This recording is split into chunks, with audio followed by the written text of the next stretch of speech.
Welcome to Anime T23, where we dive deep into the most intriguing scenarios in the anime universe.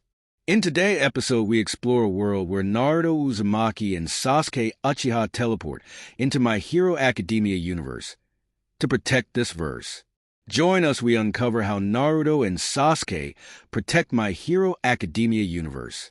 What if Naruto and Sasuke teleport in My Hero Academia Part 1? Konoha was bubbling with life even in the nighttime as the villagers made preparations for the annual Rinna festival coming up the next day. Naruto was the most excited. He had found a scarf his late mother had knitted for him at Konomaru's house when the little ninja invited him to over after spring cleaning. To say Naruto was happy was an understatement. Words couldn't describe his joy that he nearly wept in front of his protege. His girlfriend, Hinata, who had also made him a scarf, was a little jealous, thinking it was from one of his fangirls, since the blonde-haired ninja had become so popular lately. She was relieved and happy for Naruto when she heard it was a gift from his mother, so she refused to let Naruto take off his mother's scarf so he could wear hers. Sasuke had returned to the village for a short while, and it was saddening for Konoha 12+I to hear that he wouldn't be available for the festival and will be leaving tonight after their meeting at barbecue.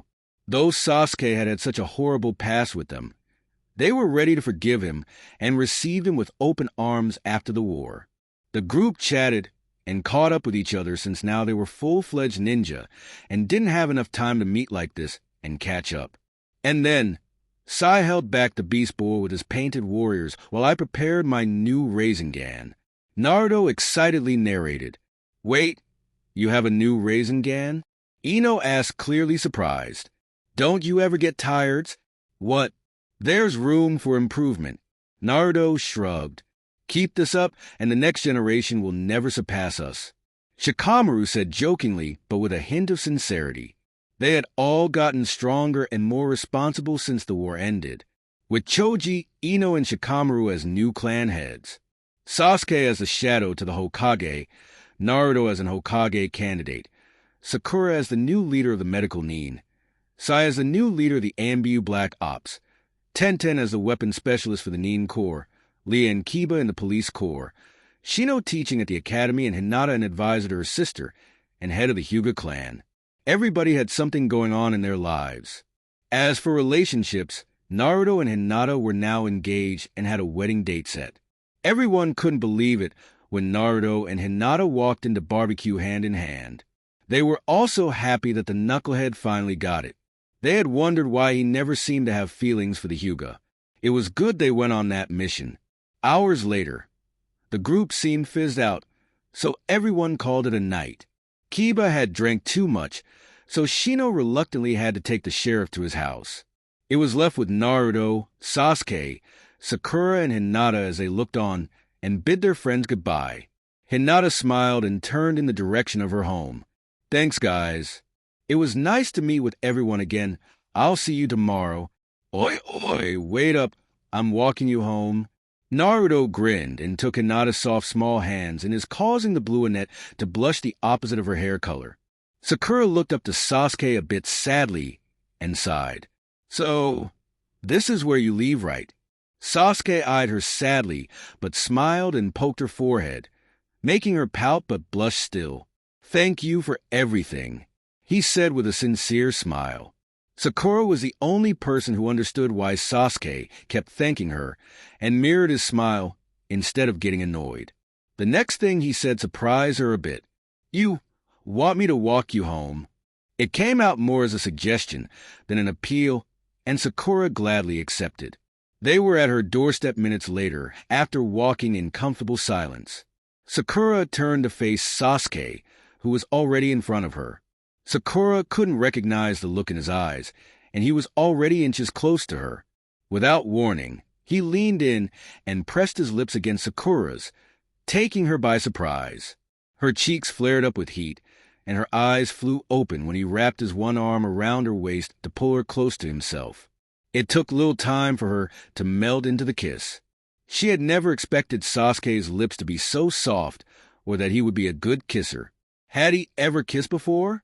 She quickly cleared those thoughts when he pressed her back against her door, tilting his head as he took the kiss a little further. All of a sudden, a surge of sinister chakra ran through his body, making him jerk and flinch from the kiss. He panted, face red from the sensation still lingering within his being, but the chakra he just felt was so familiar. Sakura didn't seem offended by his actions. She must have felt it too. Guess his work wasn't yet done. Go, her voice brought him back to reality, and he saw that he still had her pinned to the door. He released her and gave her a look of appreciation before speeding off in a flash. Naruto was shielding Hinata with one of his arms. Her Byakugan was activated as she stared at the otherworldly creature, its white pale eyes changing from a Byakugan to a yellow Rinnegan. Villagers fled the scene in panic, leaving only Naruto and Hinata. "You inferior creatures, using our powers to your advantage," it said in a hoarse voice. "You disgust me. You're the one who's disgusting after trying to take another life." Naruto retorted, and the Otsutsuki just smirked. "The Nine Tails chakra is mine. I belong to no one." Kurama flared up from within Naruto. "Calm down, Kurama." Naruto chided the tailed beast. In a flash, the Otsutsuki neared Naruto with a chakra rod and attempted to impale him, but was stopped by a yellow hand from Naruto's body, even though Naruto wasn't paying attention. Instead of feeling intimidated, the Otsutsuki's smirk widened as it dug the rod into the hand, causing Naruto to send him flying with another. "Hinata, please get back." Before he could finish talking to Hinata, the Otsutsuki grabbed Naruto by the head and pulled him along the earth with him as he flew out of the village. "Naruto!" Hinata screamed. Bright yellow tails sprung out of Naruto and planted on the ground, stopping the alien from pulling him further. "So stubborn," the Otsutsuki griped as Naruto stood on his feet, his appearance changing from normal to bright yellow. Soon a blue flash stopped by Naruto, and the Sasuke unsheathed his sword. "Looks like you couldn't just sit tight in your own world," Sasuke said with a hardened gaze at the Otsutsuki. "You just had to follow me back here." The Otsutsuki's eyes bore into Sasuke's, and it gritted its teeth. "You..." It pointed at Sasuke. "You will pay for what you did to me back then. I still haven't forgotten, and I'm going to take that Rinnegan and the Nine Tails chakra," it said, and licked its lips with a sadistic smile on its face. "Don't go easy on him," is all Sasuke said to Naruto as his perfect Susanoo cloaked him and took him high into the sky. "Yeah," Naruto responded, also cloaking himself in the Kyuubi's form. The Otsutsuki just smiled menacingly and engaged them in battle. Several minutes into the battle, Naruto and Sasuke seemed to be holding strong against the alien as they had him in a weakened state. Drawing near to him in his Susanoo form, Sasuke attempted to strike him dead, but stopped midway when he saw that the Otsutsuki had tricked them. It had flashed away from Sasuke's view and to Naruto, using gentle fist on his abdomen where the seal is. Naruto started to glow red and his eyes changed shape. The air around suddenly became hot, and the Otsutsuki smirked in victory. His celebration, however, was cut short when the rampaging Naruto held him by the throat, burning the alien skin in the process. The Otsutsuki managed to slip away but ran into Sasuke, who attempted to attack him, but he palm-struck his left eye, causing Sasuke to recoil. "My Rinnegan." He laid a hand on his now dull Rinnegan. A roar from his far right caused him to grit his teeth in annoyance at the Otsutsuki. Naruto was rampaging. The alien must have somehow used his gentle fist to manipulate the Nine Tails and make him go on rampage. Sasuke watched as Naruto took hold of the alien and destroyed his body again, and again eventually killing him. Naruto roared before speeding off to the direction of the village. Sasuke's eyes widened as he remembered that Naruto was never himself in this state. He managed to follow Naruto behind and match his speed. They got to the village in no time, and the villagers ran frantically at the fearsome sight of Naruto. Sitting still, he gathered chakra to form a Baijidama he wished to shoot at the village. The ball of energy grew bigger and bigger, and the villagers screamed and called for help. Hinata stood feet away. "Naruto!" The beast decided to aim at her, but stopped mid-shot, the energy ball crumbling like earth. Behind him, Sasuke's right eye shone red with the Manjiki Sharingan as he struggled to manipulate Naruto to calm down. The beast, however, did not fall prey to Sasuke's Sharingan and managed to break free. Sasuke, already seeming to know the inevitable outcome, summoned the last reaming strength in his Rinnegan, and a portal appeared behind Naruto, distracting him a bit, giving Sasuke the chance to spear him and Naruto into the portal. Sakura, who had watched as the portal closed, a tear slipped down her cheeks. She knew Sasuke would do anything for the village, and he just proved his loyalty. Sasuke couldn't tell what he was seeing as he laid on the ground. Everything blurred, and all he could hear was the faint sound of sirens. He was worn out and his shoulders and neck stung from being burnt by Naruto's cloak after he speared him. Panting softly, he managed to turn his head to where the action seemed to be taking place. He could faintly see Naruto still in rampage state, tearing down the area and fighting against some supernatural individuals.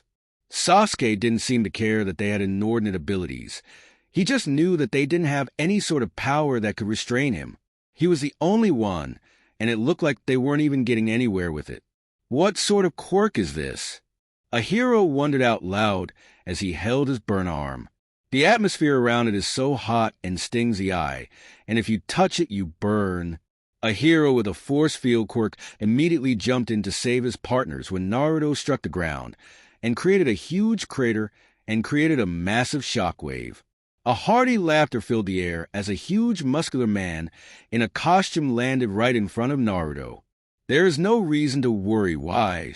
The man spoke confidently as Naruto growled at him before the hero took an attack stance and grinned, "Because I am here." Sasuke watched as he punched nothing in particular, but created a massive shockwave with wind pressure blasting Naruto feet away. He sped after Naruto, not seeming to give him time to recover. Sasuke became worried. He placed his one hand beside him as he struggled to push himself up. "I need to stop this before it's too late." The hero known as All Might engaged Naruto in a fist fight, punching Naruto repeatedly, though his skin burned in the process. What kind of a quirk is this? While he questioned in his thoughts, Naruto caught both his fists and pushed him into ground in order to crush him. All Might grinned even more, despite the burn, and pushed back at Naruto. They stayed in a lock, the ground beneath All Might cracking up. He pushed against Naruto finally, succeeding to raise his hands a little, when another set of red hands came up behind Naruto and pummeled All Might into the ground. Naruto roared and prepared a Baijidama to ire at All Might. The legendary hero watched the ball of energy grow bigger and bigger before seeing himself in far-off location and another man in his former position. Sasuke readied his right eye, using the Manjiki to hold Naruto even for a second, and then shot Amaterasu at him. That was it for him. With his chakra drained, he fell to the floor as Naruto screamed. He hoped it would work, knowing how Naruto himself could easily wave off the black flames, but the Kantia's scream and the dramatic change in tone of voice assured Sasuke that it worked. He felt a thud right by his side, and he knew Naruto was free. "Sorry, Naruto." His eyelids finally dropped. All Might had watched the whole scene unfold in shock, surprise, and confusion. Now in his normal state, he stared with interest at the two sleeping bodies of the young adults that had just arrived their city dramatically, giving them another thing to worry about. Where did they come from? What were their quirks, and how did they get here? There was so much he wanted to ask them, and he couldn't wait for them to wake up. A sigh brought him out of his thoughts, and he turned to the door to see the ever-tired face of Shoyuta Aizawa. It's just one after the other. First the all-for-one attack, and now this. Tashinori just looked on at the two young ones sleeping peacefully. The dark-haired one had minor injuries than the blonde one. That one had broken bones, and most of all was his peeled skin. Well, it was peeled before he supernaturally started to heal himself. Recovery Girl was beyond spooked at the wonder, and was more shocked to see that his bones had also healed. He must have such immense stamina and energy to do this kind of stuff, is what he remembered her saying in awe, but awe aside, Tashinori knew she was being serious. None of the boys gave off any evil or sinister vibe, even though one of them nearly destroyed the whole city. The other one saved him, and he seemed to want to save the other one too from the way he attacked him. Could it be that the blonde lost control of his quirk? Oh, how he wished they would wake up so he could ask them questions. As if granting his wish, both of them stirred awake, the blonde one waking up first, blue eyes lazily looking around as he played there. His eyes landed on Toshinori briefly, before he blinked in confusion and sat up. Toshinori could see Aizawa tense up beside him and raised an arm to hold him back. Naruto looked at Sasuke, who was stirring awake, and his eyes widened. A memory flash of him rampaging hit his eyes, and he jumped off his bed over to Sasuke's. Aizawa went along with restraining Naruto with his braces and activating his quirk. Aizawa, Toshinori called out to him. Naruto started to breathe heavy breaths, and he struggled to raise his bound hands. "Who the hell are you?" He roared in anger as his eyes changed color and the atmosphere became humid. Naruto easily tugged on Aizawa's brace, almost sending him out the window, but instead of Aizawa to meet glass, he was held safely by the same boy, except now his countenance had changed and the atmosphere went back to normal. As he stood properly, he could see that there was another one of him standing near the bed, panting and sweating. I'm sorry," Naruto said softly as he dispelled the shadow clone. Aizawa continued to stare at him evenly. He saw how he looked at his friend with worry and started to feel bad for jumping to conclusions. Sighing, he made a move to speaking but was cut off. "Please, tell me I didn't hurt anyone," he said softly. Toshinori smiled, happy that his discernment of the boys was accurate. He wanted to speak to comfort the boy, but Aizawa beat him to it. "Yes, you put 15 of our heroes in the hospital, and I'm sure 3 of them won't get to work again due to their injuries." Toshinori watched as the blonde gulped and looked away. "So, I did hurt people," he sighed. "I'm really sorry." Aizawa was a bit put off by his apologetic behavior, but he knew better than to not anger the boy again. It seemed his quirk didn't work on him, but he would keep that to himself for now. The other boy, who had already been starring awake, sat up slowly. "It's fine, young one. They have successfully carried out their duties as heroes. That's what's important," Toshinori said, causing Naruto to chuckle. "Huh. Someone I know once told me something like that," Naruto answered, earning a smile from Toshinori. He watched with a small smile as the blonde boy beamed at the recovery of his friend. "Sasuke, you're alive!" Sasuke's eyes lazily rolled to Naruto's side before he sighed, observed his surroundings for a few moments before looking at the 2 strange-looking men in front of him. "Great. Sasuke!" He could feel Naruto's shirtless form hug him, and he freaked out, slapping Naruto so he's flying across the room. "What was that for, team? Just shut up and suck it up. Use your Tonkashi." "Hey! I was just being grateful for not killing you," Sasuke scoffed. "You couldn't kill me if you tried." "What was that?" Toshinori and Aizawa watched the 2 argue for a while. "Don't these 2 remind you of some other 2 we know?" Aizawa couldn't help but look amused and nodded. When the arguing got too much, Aizawa called to their attention. Naruto, who was the first to look his way, got freaked out by his eyes. Not because of the quirk heck, he didn't know what it was, but because of the dryness and how red and gravely it looked. "Hey, I'm sorry. We'll stop." Aizawa looked at Sasuke, who didn't seem too bothered by what was going on. If you're going to ask me about where I come from," Sasuke cut him off in a smug tone, causing the room to get tense. "I'll tell you." "Huh!" Practically everyone in the room exclaimed.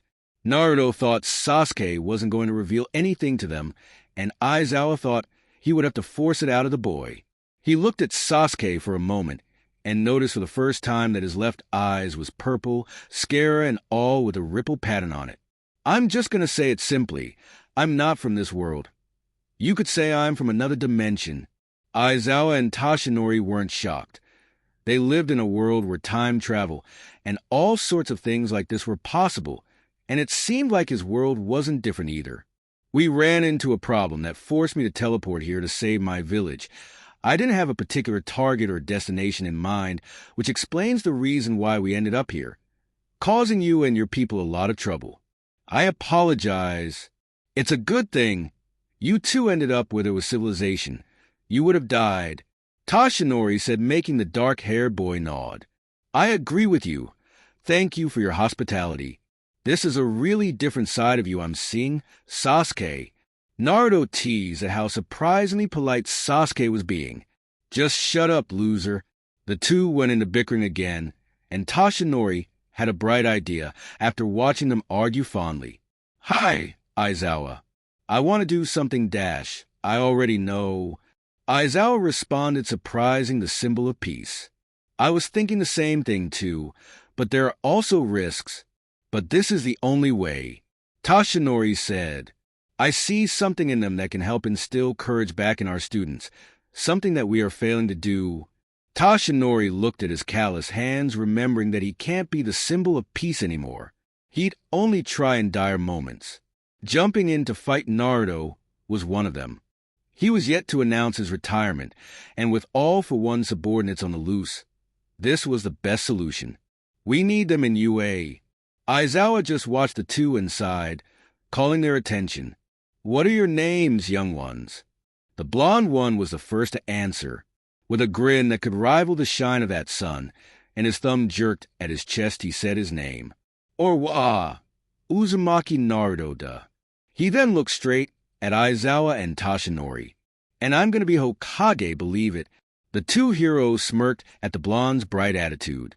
They didn't know what an Hokage was, but they knew it was a pretty lofty dream. I'm Uchiha Sasuke, and I happen to be responsible for this loser. Naruto, who had started to lazily rub his neck, immediately snapped his head in Sasuke's direction with an agitated look. Hey! Young Naruto, young Sasuke. Toshinori called out to them before they could start arguing again. The seriousness of his countenance caused the two boys to pay attention to him. Once he was sure he had their attention, he spoke. We would like to make a request. Staying in the dorms had made it easier for Izuku to get to school right on time. Unlike before, he'd find it hard to get a bus and would end up getting there when Aizawa-sensei was already in class. 3. Chapter 3, he dreaded the moments where Aizawa would punish him. Swiping the thought off, he continued to go through his notes while his classmates chatted happily, trying to make the boring morning interesting at least. Izuku could not help but filter into their conversations. They sounded happy, but he knew deep down they all felt the same way he did. A lot had happened since Bakugo's kidnapping and all for one attack. He had witnessed the power of All Might's arch-enemy, and that was the worst experience of his life. It had made him wonder how All Might could smile and fight people like him. In fact, his admiration for him skyrocketed. Izuku now knew he had a very long way to go. He was happy that All Might still lived, but sad that he had to retire, because he couldn't do anything about it. It bothered Izuku to his core, made him sick in the stomach. Bakugo felt the same way. He made it clear during their infamous battle at Ground Beta. He was glad they fought, though. Now Bakugo had been on the calmer side towards him. He was still aggressive, but it had reduced to a certain level. He looked up at the shadow that loomed over his notes and met Ochiko's gaze. Hey, she said softly with a small smile, already having an idea, too, of what her curly-haired crush was thinking about. It's fine. You did your best. Izuku just sighed and smiled back at the brunette. I know, but I'm not worried. You should know by now that lying to me is just pointless. She shook her head at him. It's literally written all over your face. I'm just happy, Kakin, and I aren't on suspension anymore.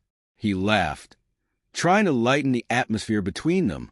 I mean, Aizawa-sensei was roof weight. Izuku sat up and looked at his watch. It was already 8:15 and their homeroom teacher wasn't here. Did something happen? What's wrong? Ochiko asked, curious at his actions. Aizawa-sensei has not arrived at the stipulated time. Tenya blared from behind the classroom, while angling his arms like a robot.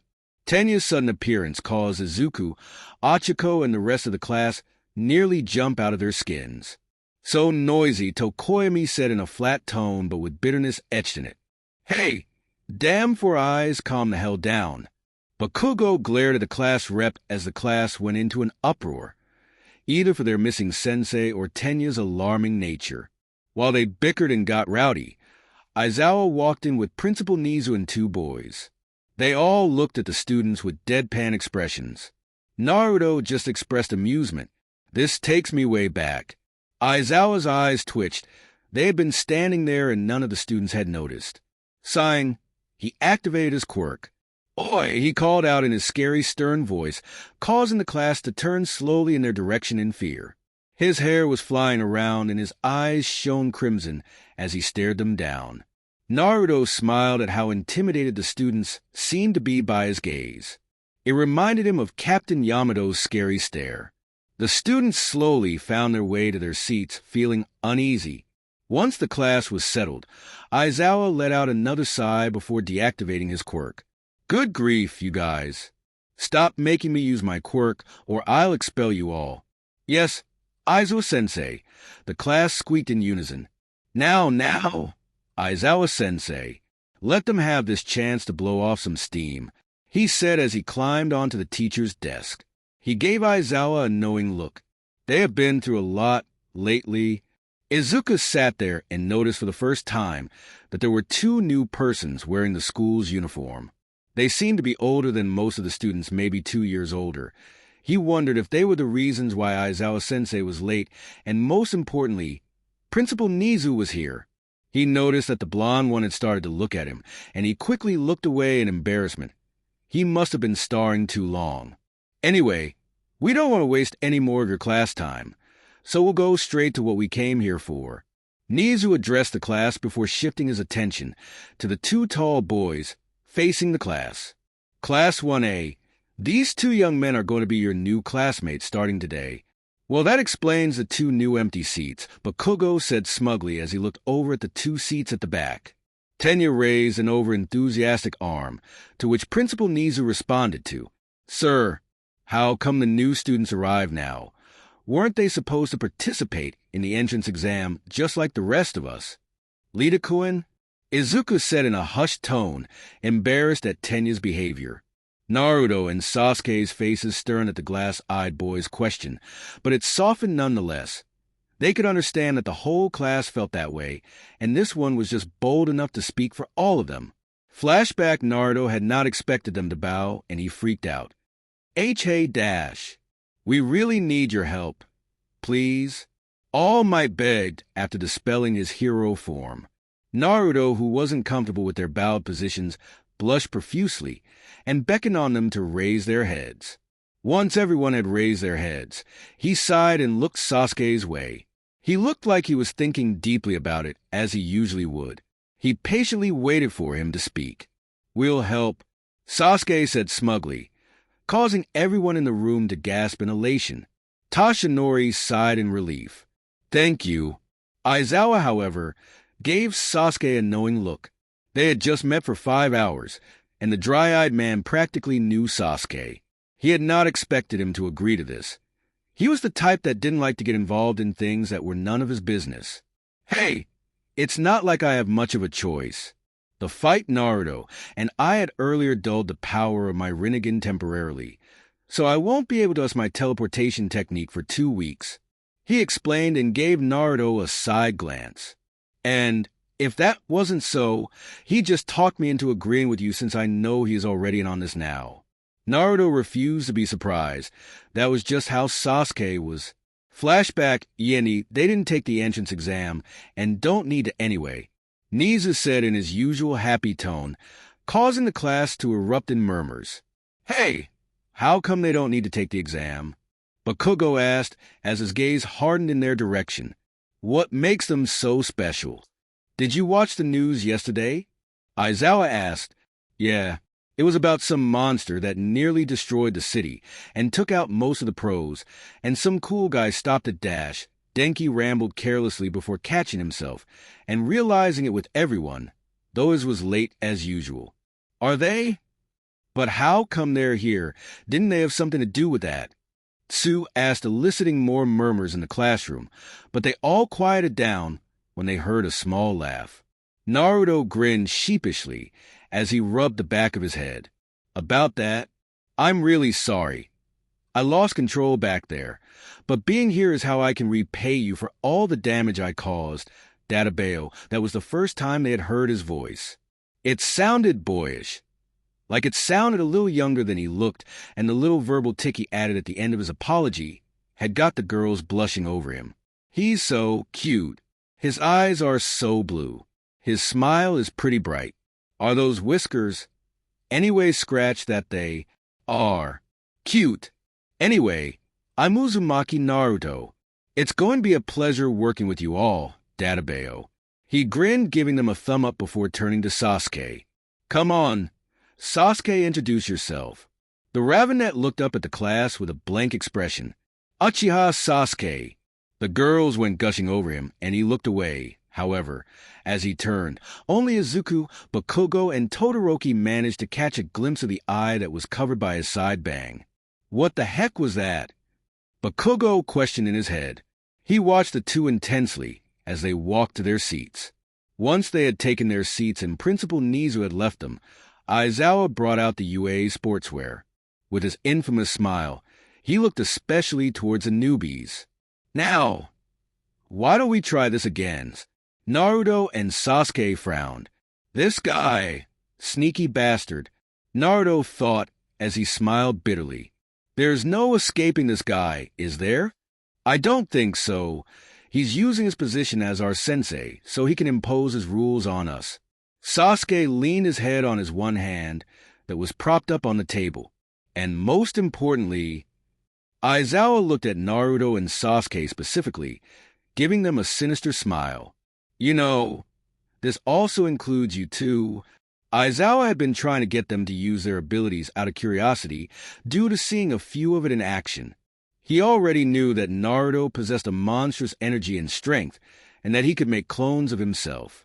Sasuke had mentioned having an eye ability to the League of Heroes, and he couldn't help but get more interested.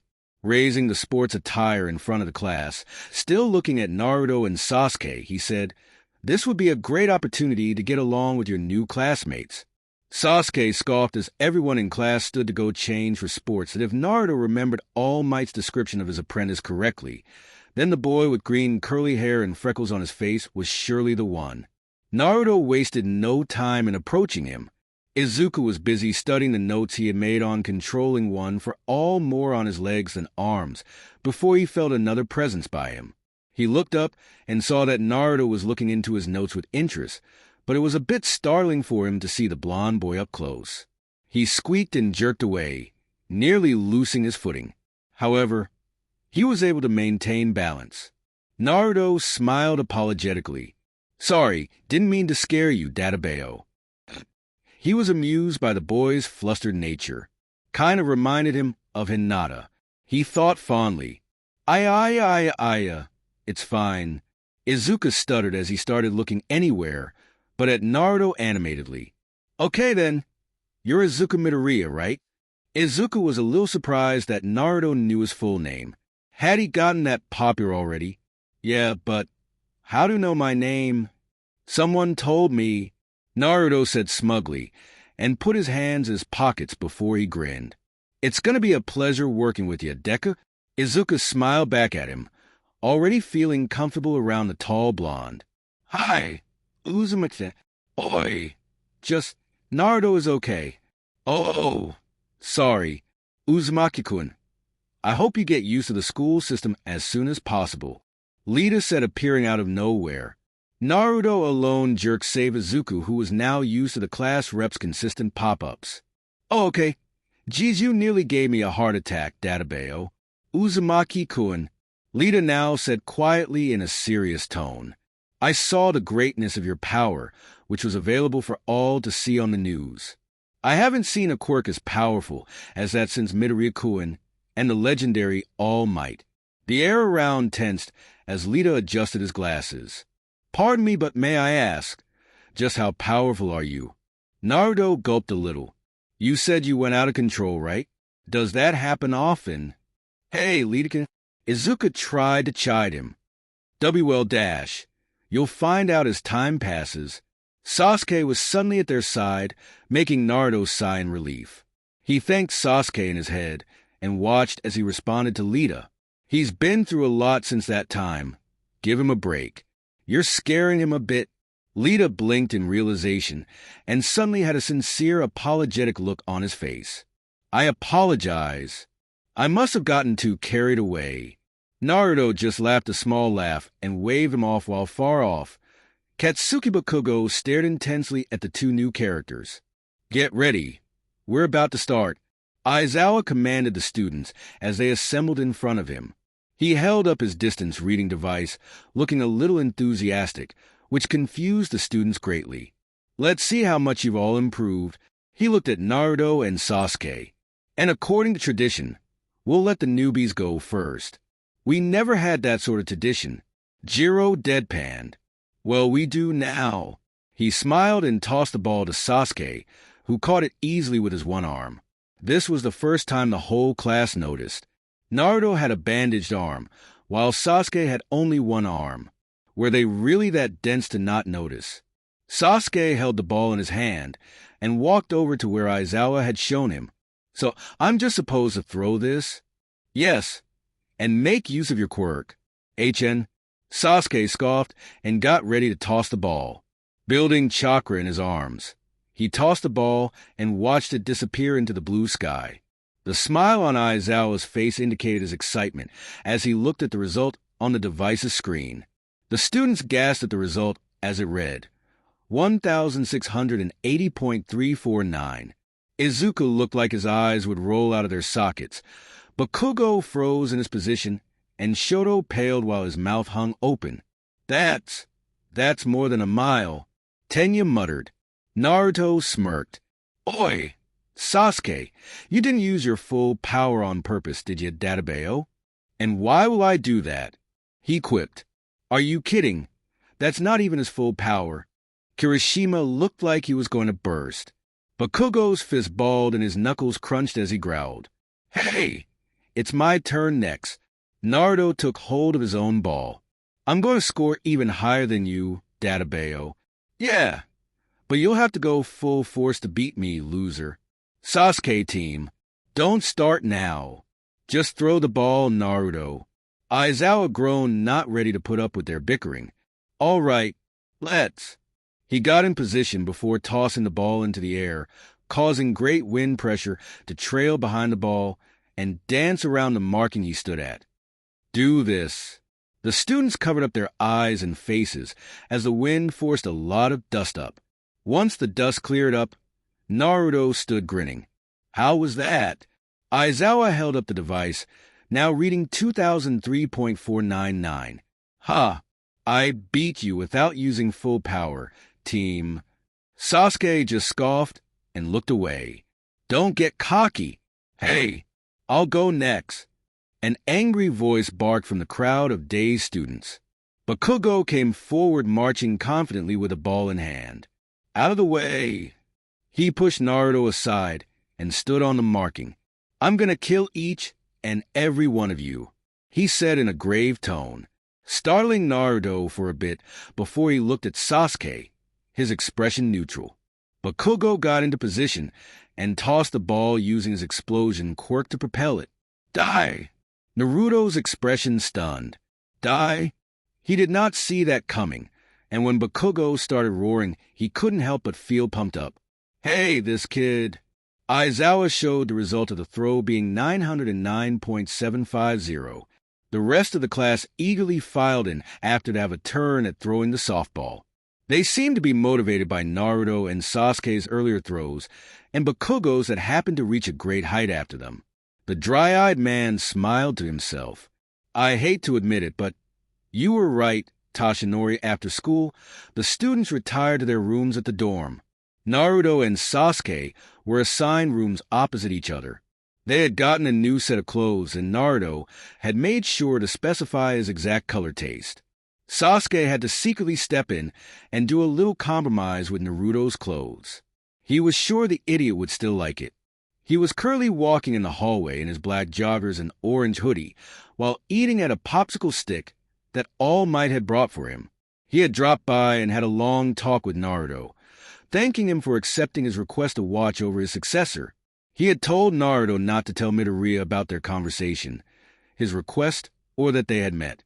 He wanted to know why, but decided to let it be since it was All Might talking. He had only known the guy for a day, and he already had a place in his heart. He reminded him so much of Jiraiya, minus the perverted part. He told Naruto that his arrival was a blessing in disguise, though Naruto still didn't know what old man Toshinori saw in him. He still felt guilty for hurting those heroes. It reminded him of his past, and what the same thing had led to. He'd have to do something about it. He did want to get that kind of hate and distrust pointed towards him because of his lack of control over the Kyuubi. Speaking of Kyuubi, he hadn't heard from Kurama ever since they got here. What had happened to the Great Fox? Was he sick or something? Entering into his subconscious, he found that Kurama was all right and well, but his countenance said otherwise. Kurama.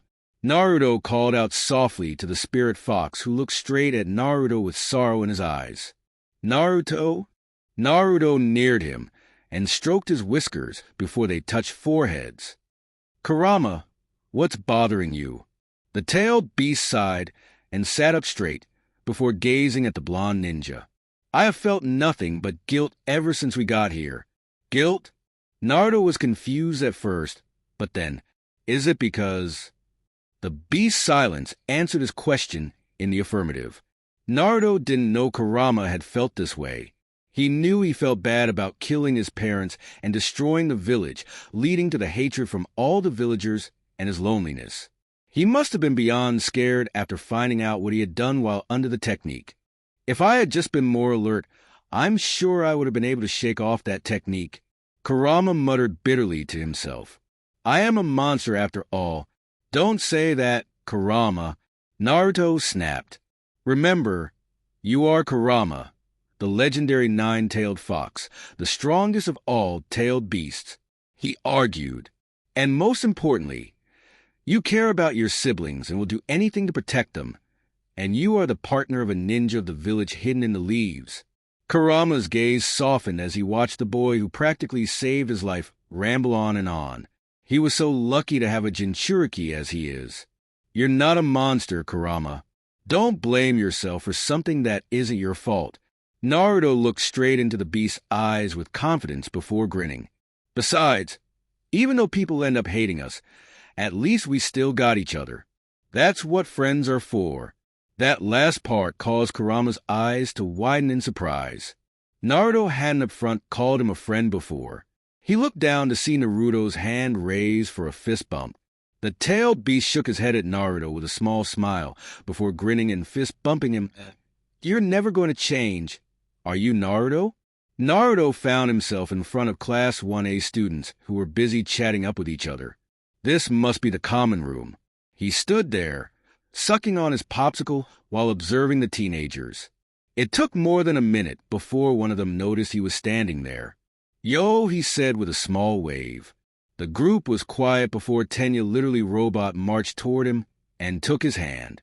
Uzumaki-kun, you are now a student of UA, so you must join us in the common room. Yeah, I know that. Naruto hissed as he tried to not lose his footing, while Tenya pulled him. He was, however, grateful that Tenya had at least accepted him. He sat on one of the couches as the students moved over to him curiously. Uzumaki-kun, I'm so glad you're in our class. Ashido said with a grin. I'm Ashido. I'm Kirishima. The redhead grinned while jerking his thumb to himself. Your quirk during sports was very manly. Oh, thank you, Databeo. Naruto was a bit surprised at all the attention he was getting, and he started to get a bit shy with his answers, which was unlike him. This also happened a lot in Konoha when his fans saw him. I'm Mineta. A short boy with weird hair jumped right in front of him, startling Naruto a bit. The boy grinned slyly. You're a bit jumpy. Are you a pervert too? You were distracting yourself with lewd images. I like your type. Naruto nearly had a nosebleed as he blushed profusely. I stopped when I was 16, Databeo. He blurted, causing the girls to frown deeply at him. He moved his hands in a patting motion at them with a nervous smile. I don't do it anymore, I swear. I believe I'm... Denki said smugly as he made his way in front Naruto, picking my Netta up like he only weighed 4 pounds. You're all grown up and mature enough to not do those kind of stuff anymore. That's true. Denki's right. If Naruto was a pervert, he definitely had used the chance to join my Netta in trying to peek at us while we changed for sports. Ochako agreed, causing everyone to follow suit. Thanks. Naruto sighed in relief while Denki grinned and gave him a thumbs up. No problem. We're yellowheads, so we gotta look out for each other, right? Naruto smiled, feeling happiness wash over him. He hadn't felt that way since Irika had said he was like a little brother to him. Closing his eyes, he nodded and leaned his head in his palms. Yeah, I'm Ochako Uraraka, nice to meet you. She drew out her hand in a handshake, and Naruto received it. I'm Yairosa Momo. It's going to be a pleasure working with you, she said with a serious but friendly look on. I'm Jiro, the earphone jack hero said smugly. Her hair made Naruto smile. It looked like young Hinata's hairstyle. I like your hair. He grinned and she blushed. Thank you. Next was Toru. Naruto was a bit shocked that someone had invisibility as a quirk. That was a very dangerous quirk. He'd have to keep Sage Mode on at all times. He let her know what he was thinking, which flattered her greatly. The rest of the students present introduced themselves before it was Tsu's turn. I'm Tsuyu Asui, but you can call me Tsu. The frog girl said to Naruto. Ah, nice to meet you. Likewise, say, Naruto, you've never been to or heard of Mizurufu, have you? Naruto immediately started to put his guard up. Yeah, I live pretty far away. He and Sasuke had told the higher-ups and the Hero League of who they were and where they come from. They made sure not to reveal too much, leaving it as 2 guys from another dimension who protect a certain village. Sasuke felt telling them that Lil was alright since they had caused a lot of damage. The higher-ups were more than okay with them not revealing too much, so they instructed them not to spill details of their origin to the students. The only thing they won't be able to hide from them is their power. Naruto stared evenly at the frog quirk girl. Okay, but I have to ask, how come you weren't arrested for what you and your friend did back then? Naruto's heart skipped. The air tensed, and everyone in the room gave Tsu pointed stares, trying to get her to stop, but Tsu was just starting. Even though you lost control of your quirk and you didn't get arrested, what you did to those heroes was really horrible and should make you feel guilty. Tsu-chan. Ochako cried. She's right. Naruto said quietly, but you could hear the weight in his voice. I rarely lose control of my quirk, but when I do, bad things happen. I lose consciousness, and when I wake up, I'd hurt everything and everyone I care about. He gritted his teeth and balled his fists. As a result, I get desolated. He chuckled bitterly. After all, no one wants to associate themselves with a monster who is powerful enough to destroy the village. He looked at Tsu with glassy eyes. So yes, I should be punished for what I did, but first I want to make things right. At least give me that chance, Databeo. Sure. Tsu shrugged easily, surprising everyone in the room. I wasn't trying to antagonize you, Naruto. I just wanted to test you, and it seems All Might knew what he was doing to send you here, she said as she laid a finger in her chin. All Might, everyone said in unison. Wait, how did she? Anyway, it's going to be great working with you, Naruto. Naruto was surprised at the sudden turn of events and watched her leave. By the way, we're going to get our provisional licenses soon, so I suggest you and Uchiha-kun join us in preparation. Tenya instructed Naruto, who smiled and gave him a thumbs up. I'll do my best. Then it hit Naruto. Where was Izuku? He came to the common room thinking he'd see him, but then he remembered. Flashback. All Might sat with Naruto as they enjoyed the cool night breeze. Naruto was feeding on the candy popsicle with delight. It gave him both happy and sad memories, but he treasured them both. He was never going to forget Ero Sennin. Say, Tashinori Ajiken, you told me to take care of your student, but isn't that supposed to be your job? You're like his master after all. Tashinori smiled to himself as he looked up at the night sky. Yes, but there's a task I am fulfilling while being young Midoriya's master. I have to make sure All for One never leaves that prison. It's hard for me to watch over both young Midoriya and All for One at the same time. That is why I want you to help me. But I don't want to take your place." All Might chuckled. "You won't. Midoriya admires me too much, so much that he is working hard to surpass me one day." Then he said with fondness in his voice, "My successor is very hard-working." Flashback, E&E, Deku should be training now, right? Naruto said, standing from his seat. "Ah, he should be outside by the garden." Lita directed him. "Thanks," Naruto said, and turned to leave. "Wait, you're leaving?" Ashido said with a disappointed tone. "Yeah, we've got a big day tomorrow." Lazily waved at them, not bothering to look back. "Okay, let it spread though my whole body," Izuku said in his thoughts as the energy surged through him before green electricity streamed his body. Taking an attack stance, he jumped and swung his left leg at nothing in particular, creating enough wind pressure to make a nearby tree threaten to release itself from its roots. He exhaled and released his energy. Impressive. He turned towards the source of the voice at the entrance of the garden to see Naruto with a bottle of water in his hand. "Yo!" Naruto grinned. "Naruto?" Izuku smiled. He received the bottle of water from Naruto. "Thanks," he said before downing its contents. "You're good. Ever sparred with anyone before?" "Well, no one besides Kakin." A memory flash of Bakugo throwing him hard into the ground hit his eyes, and he cringed. "Okay, so this shouldn't be new to you." Naruto backed up a little and lifted the confrontation seal at Izuku. Izuku was a bit startled, and he started waving his arms around, stuttering and backing up himself. His heart skipped when his back hit something. Turning sharply, he was met with another Naruto. He looked over his shoulder to confirm if Naruto was still where he last saw him, and he was still there. "There's two of him?" "Hey, what's up, Databeo? I don't know anything about your moves," Izuku admitted, and Naruto frowned. "If you don't fight because you don't know anything about your opponent's moves, then you can never be a hero."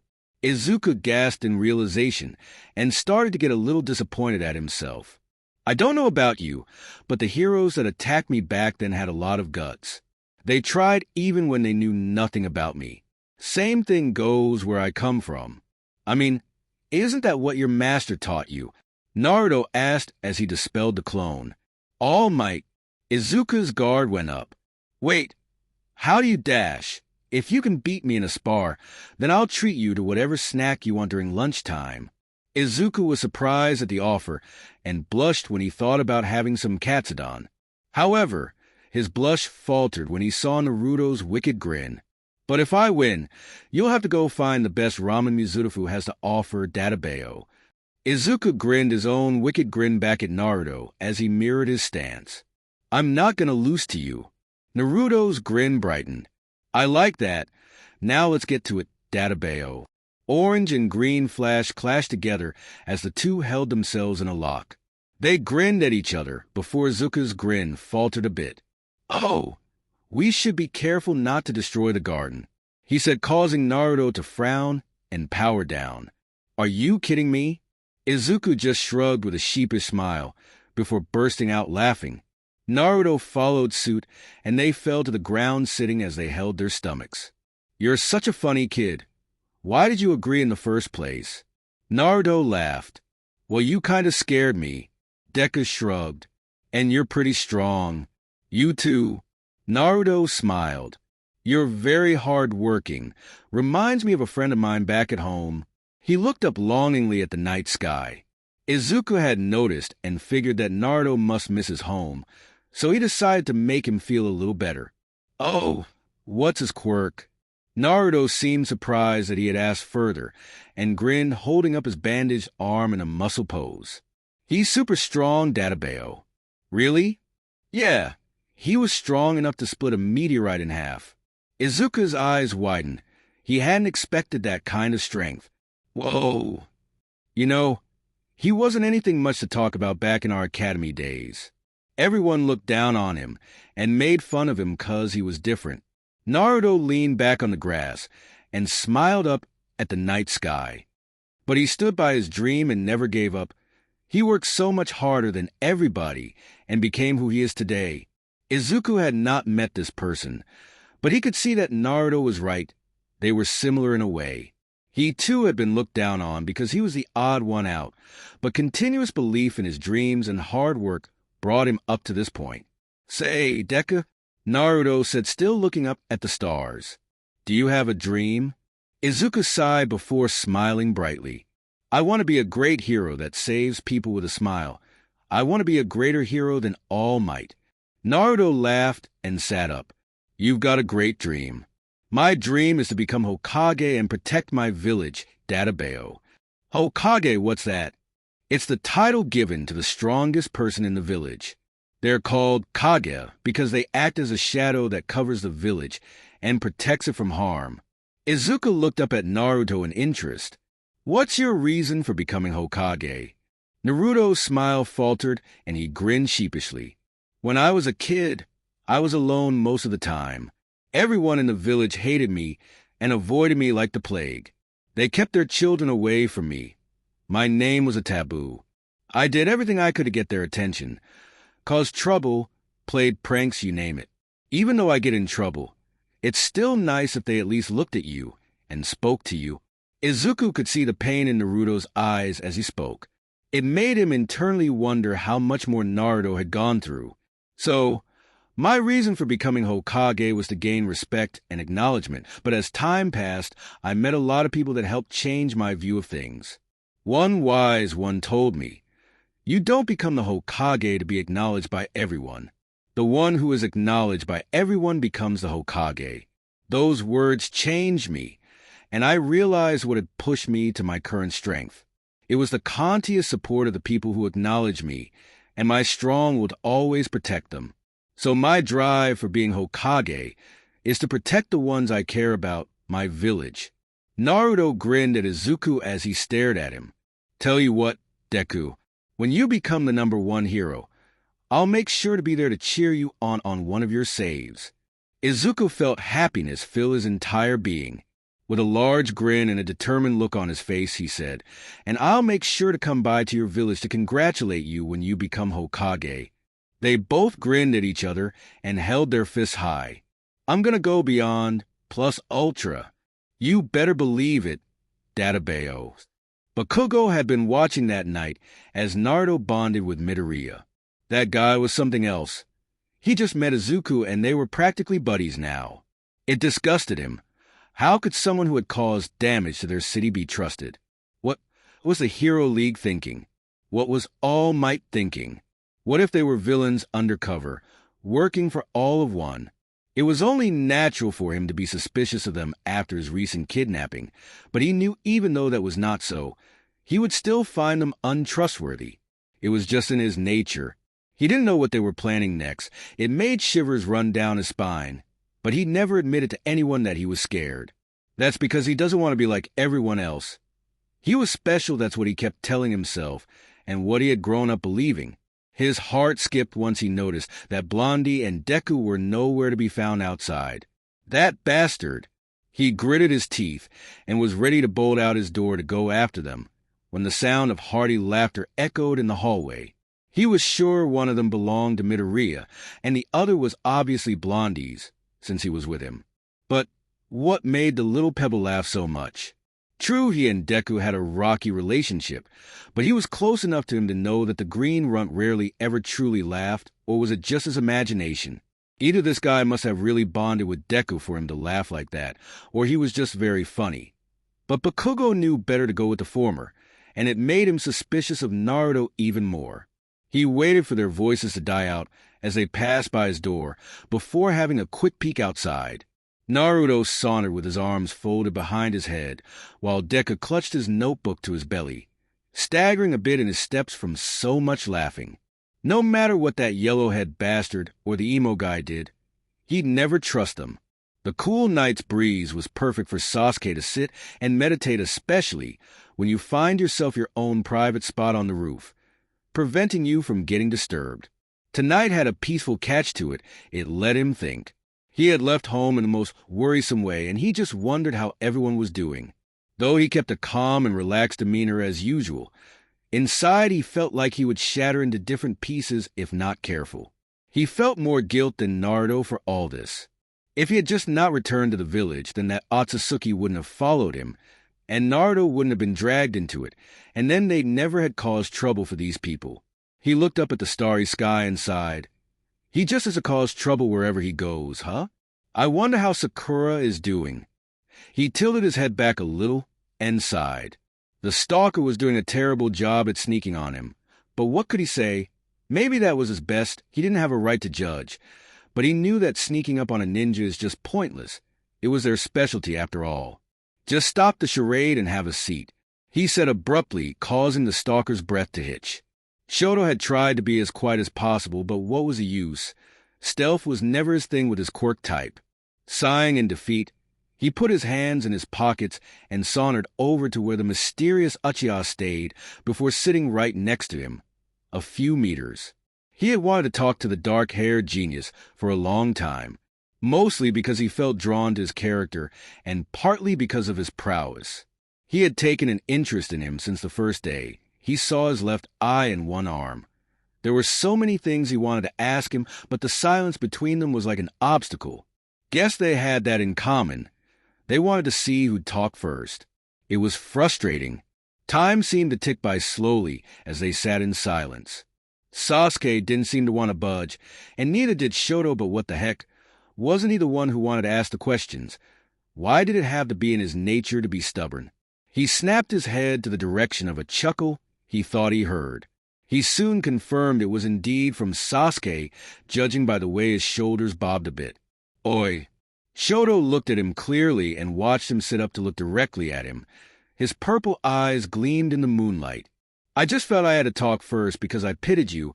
If we kept playing this game, then you wouldn't have gotten to ask your question, and I'd just go to bed leaving you like that. How did you know I wanted to ask you a question? Why else would you be here? To share your cold soba with me? He deadpanned.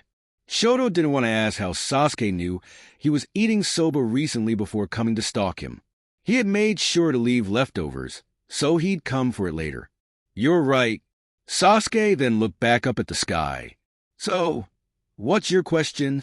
Why do you and Uzumaki have only one arm? Not like Naruto visibly had one arm, but he could tell that the bandaged one was prosthetic. A dark brow rose, and Sasuke was moved to look at his one arm, holding it in front of his face. It's a long story, but to answer your question, Naruto and I had a bit of a disagreement with each other. Shoto couldn't believe his ears. A disagreement, leading to the loss of one of your arms. It's simple to understand, just like you. You have friends, and at one point, you don't see eye to eye, so you fight it out. Shoto could now clearly understand that Sasuke was trying not to spill out too many details, but gave him his answer nonetheless. I see. Good. Now it's my turn. It was Shoto's turn to lift a brow. He hadn't expected the Uchiha to be interested in anything about him, and the smoldering gaze he aimed at him left him with no choice. Sighing, he signaled for Sasuke to go on. The question, however, really surprised the icy hot hero. Why do you have heterochromatic hair and eyes? It was amusing, but it was also fair since he had asked him about his arm, though he hadn't given him details. He waved that off anyway. I'm the result of a Quirk marriage. He looked at Sasuke to see if he had any idea of what he was saying, and the Uchiha seemed to be following. My father created me out of his spite for the former #1 hero, All Might. So my destiny is to surpass him, apparently. That's all I'm good for. He kept me away from my siblings, any form of company, and even my mother. His voice cracked at the last thing he said. He was relentless in his training methods. Whenever my mom tried to intervene, he'd hit her. Silence hung between the two for a while. Sasuke quietly processed everything the hybrid had told him, knowing without a doubt where he and his father's relationship currently stood. Do you hate him? Shoto's silence and balling of fists answered Sasuke's question in the affirmative. He hummed and tilted his head in thought. Your dad reminds me of a comrade's. They're a bit similar, but one was worse. Oh, he's a jerk too. Sasuke scoffed. That is if you mean jerky enough to want your child dead. He could hear Shoto's breath hitch, and he hummed. He was created to be a killing machine. From what I heard, his dad had tried to kill him 6 times because he thought his son was getting too powerful and reckless with his powers. He sat up and looked Shoto in the eye.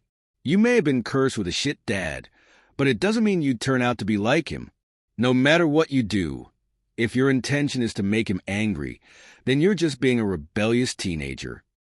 What you need is a strong will of your own and someone who can support your will in order to eventually confront him when the time comes. He's still stronger than you are, so for now, focus on surpassing him with your own power until the time comes.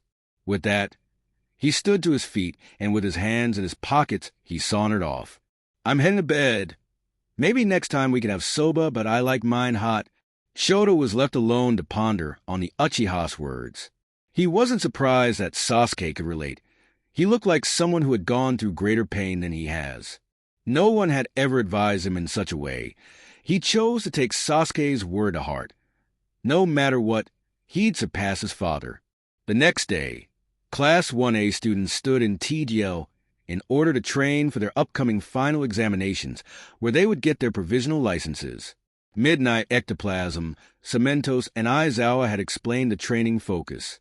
The purpose of this training was to help develop their quirks and produce an ultimate move. Lita, of course, had gone ahead to ask what the need of an ultimate move was, and since then Midnight had her dark blue eyes on Sasuke Uchiha. Mineta and Kaminari were the only ones who seemed to notice and glared daggers at the dark-haired boy. Uchiha Sasuke, why don't you tell the class what you think an ultimate move is? She said to Sasuke, who had received attention from the whole class.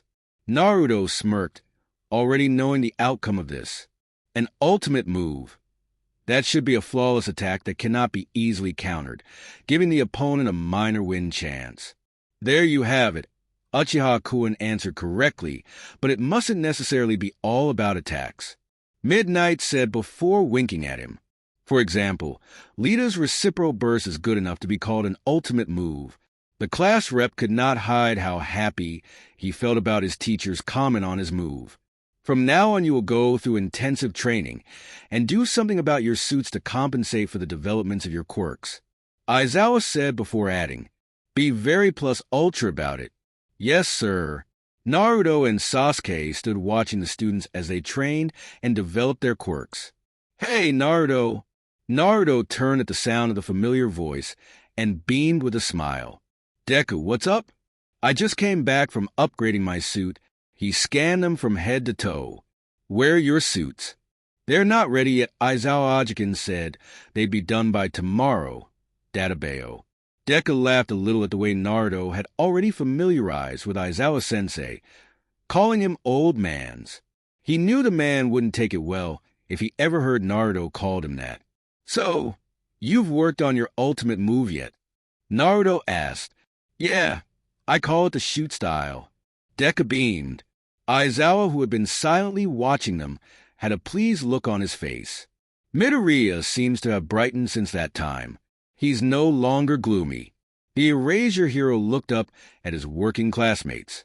The same could be said for them. He smiled.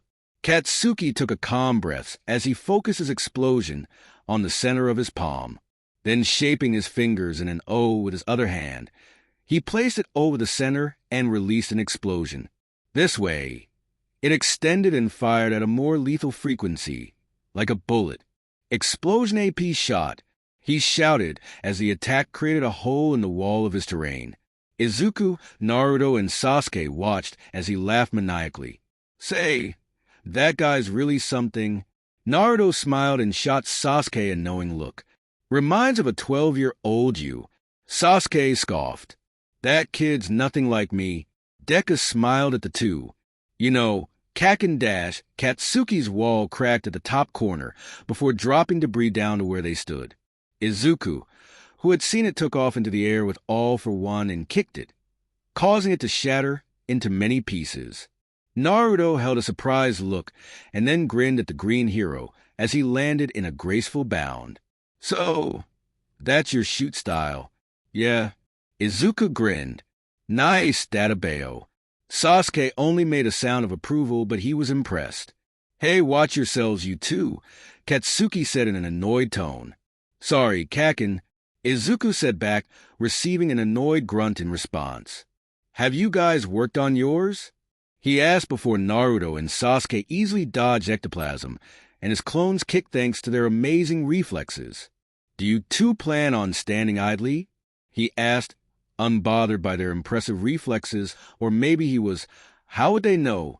He was always grinning. Every student is to take part in this training. He turned to Izuku. That includes you too, Midoriya. Hi. The green-haired boy stuttered before waving bye to the two. Ah, you see, Ectopops. Ectopops? I'm not really sure my ultimate move is good for practicing indoors, Databeo. It is not a problem. This is a superhero training gym. Anything can happen. Ectoplasm said placidly. Yosh! Naruto punched his palm and looked at Sasuke. Make sure you kick ass with your ultimate move, Sasuke. Don't tell me what to do, loser. Sasuke said, and walked away as Naruto shouted obscenities at him. Naruto faced ectoplasm on the terrain Cementos had made for him. He was very excited that ectoplasm's quirk was clones and did a few clones of his own. It only started to get exhausting when he would produce more clones from his mouth. Uzumaki, if you keep going like this, you would become even more tired. Ectoplasm said in an as-a-matter-of-fact tone. And, to beat me, you'd have to be at full power.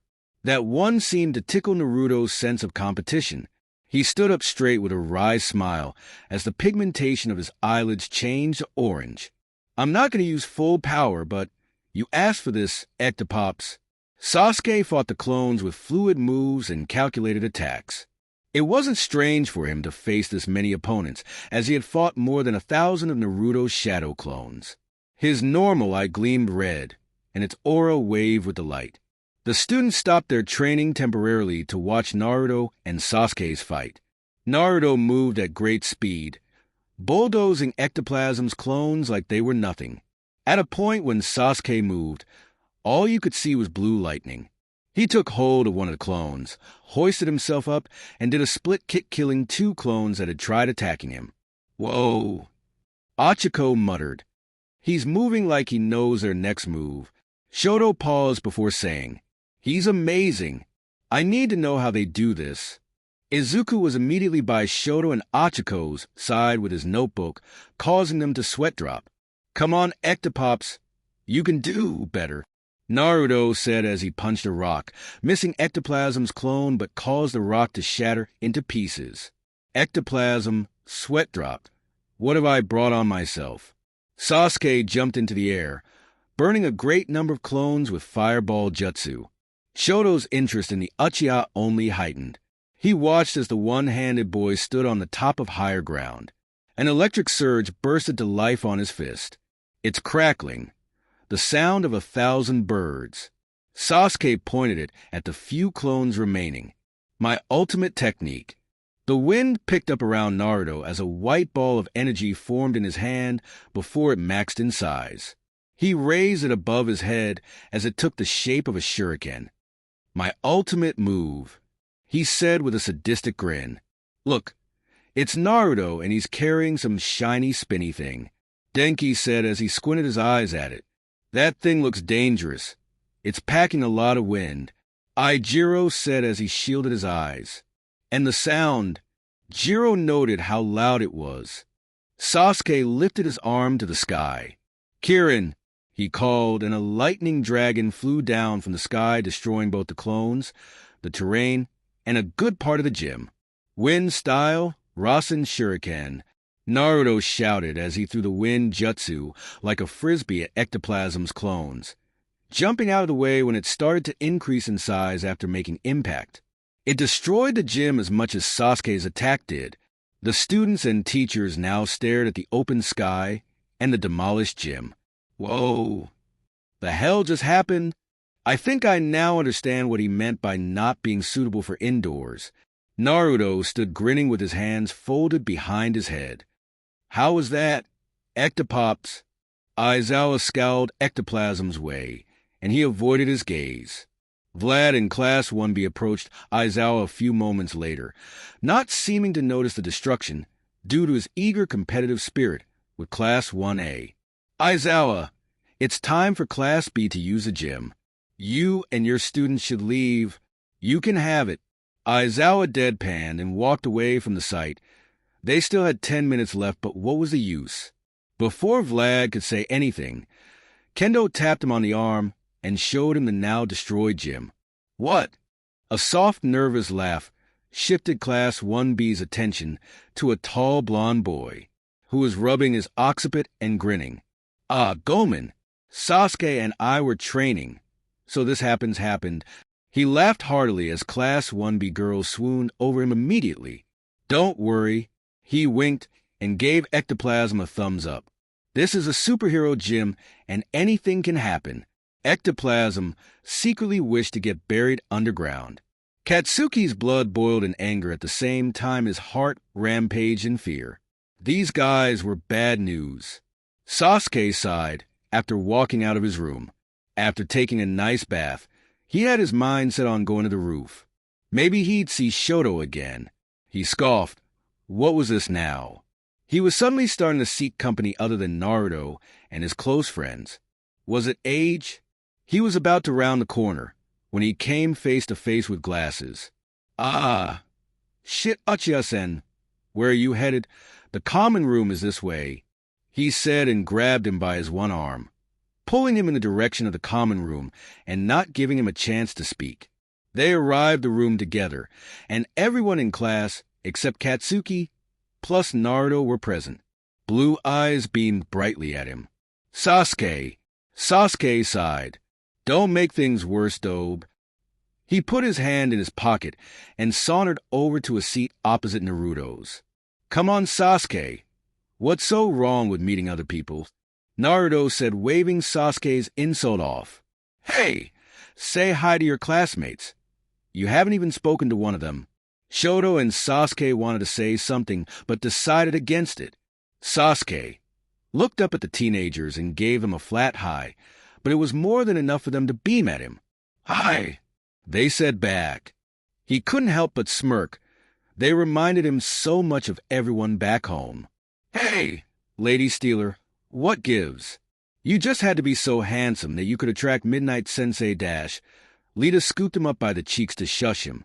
I apologize for his actions. Hey, Naruto, you and Sasuke were in the principal's office. Did things go well? Tsu asked. Oh, that. Naruto smiled nervously. He was really mad and he told us to change our moves since they were two. What was that word he used again? Catastrophic. Yeah, that one. So, what are you guys going to do? We're going to stick to the base form of those attacks. Those should do. He shrugged. Base forms? Izuku asked. You're saying they had base forms? Yeah. Naruto placed his hand out. My Rasen Shuriken was just a Rasengan. The wind picked up as blue spinning energy ball formed in Naruto's hand. Everyone looked in awe while Izuku took down notes. That must have taken a lot of training. Oh, hell yeah, it did. Naruto said as he deactivated his Rasengan. Huh. How did you hear me? Izuku asked. Naruto looked confused. You said it took a lot of training, and I said, hell yeah, or was I hearing things and... Izuku blushed as his classmates laughed at his bad habit of muttering his thoughts out loud. You said your suits are coming in tomorrow, right? I wonder how cool they'd look with the gadgets and stuff. Denki gushed. Gadgets. Naruto looked lost. They mean the support tools, moron. Sasuke groaned. Oh, those. We told Aizawa Ajiken that we didn't need them. What?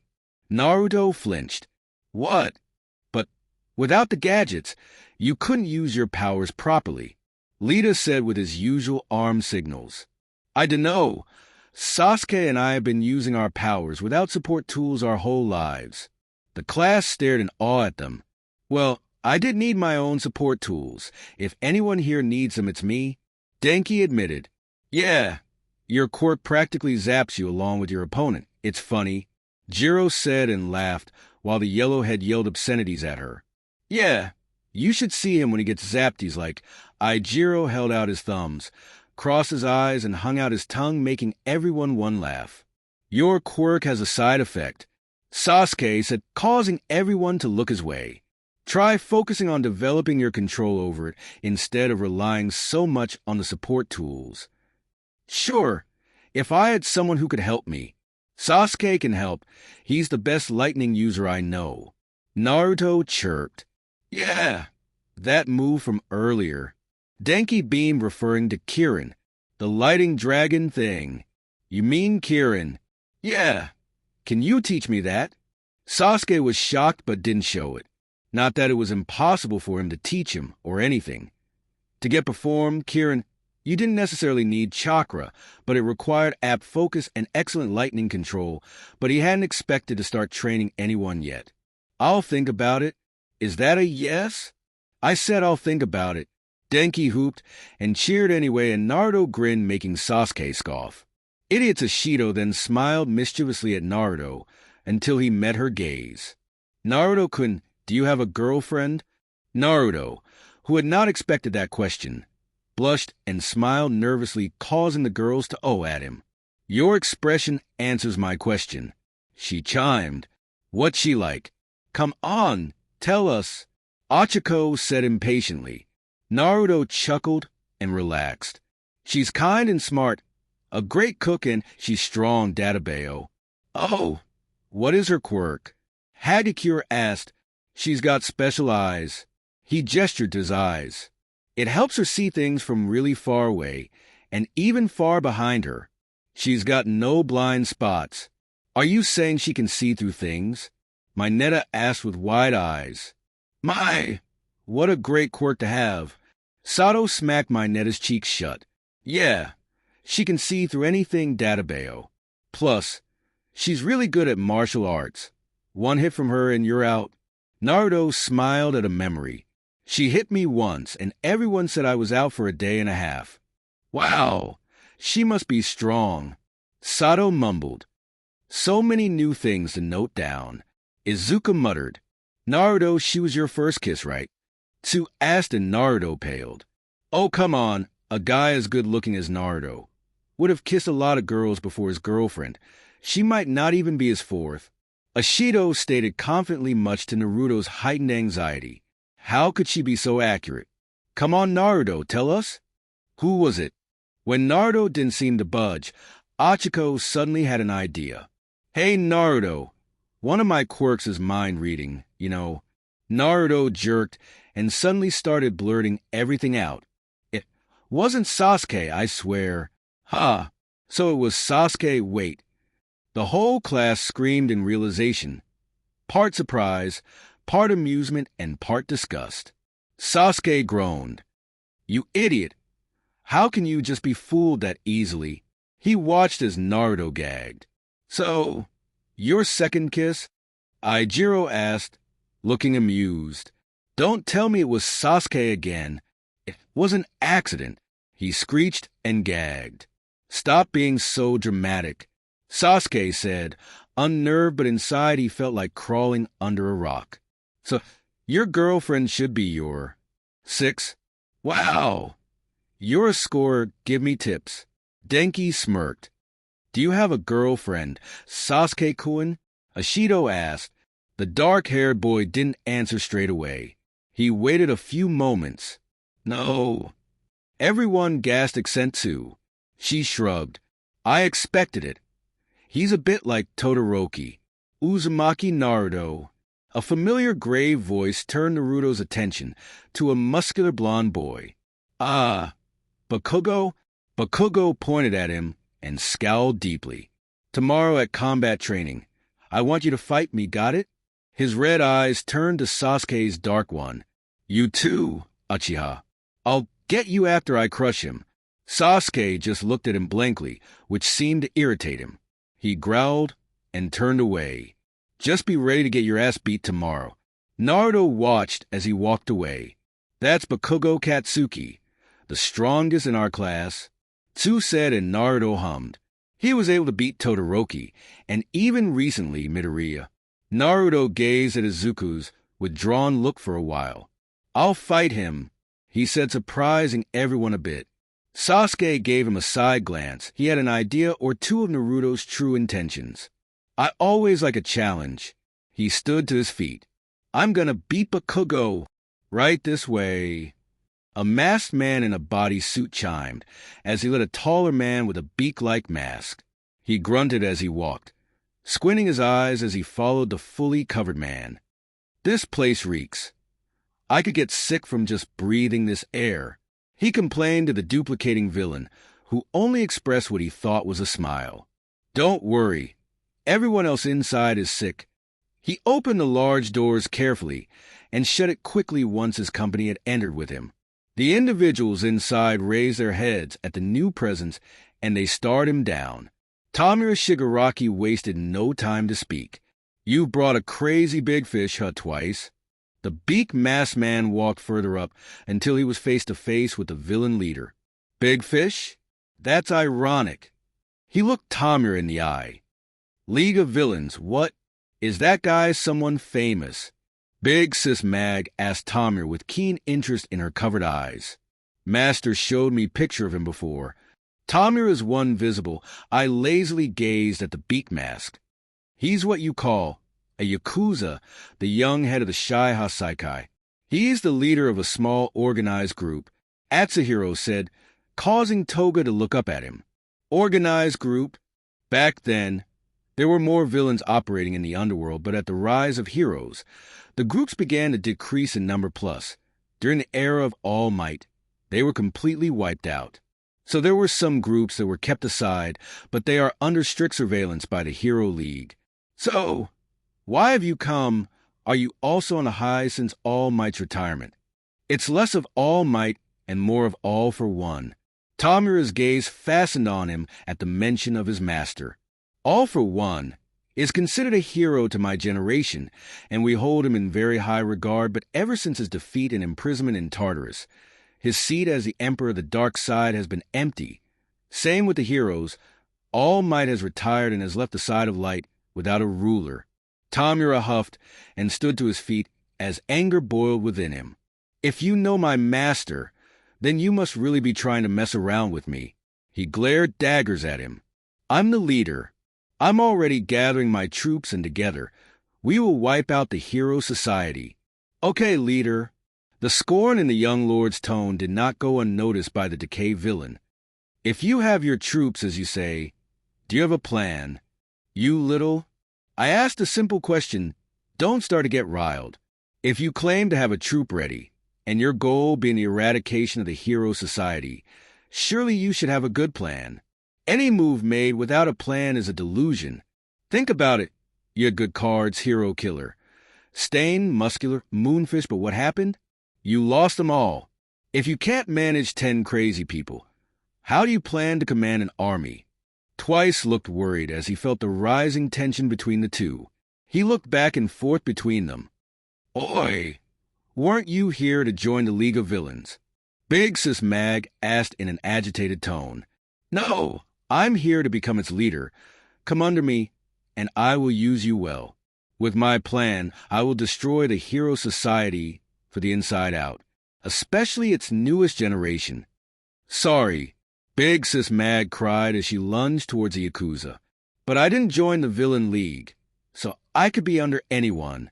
Activating her quirk, she drew the Yakuza towards herself only for her upper body to burst into pieces of bloody flesh after making contact.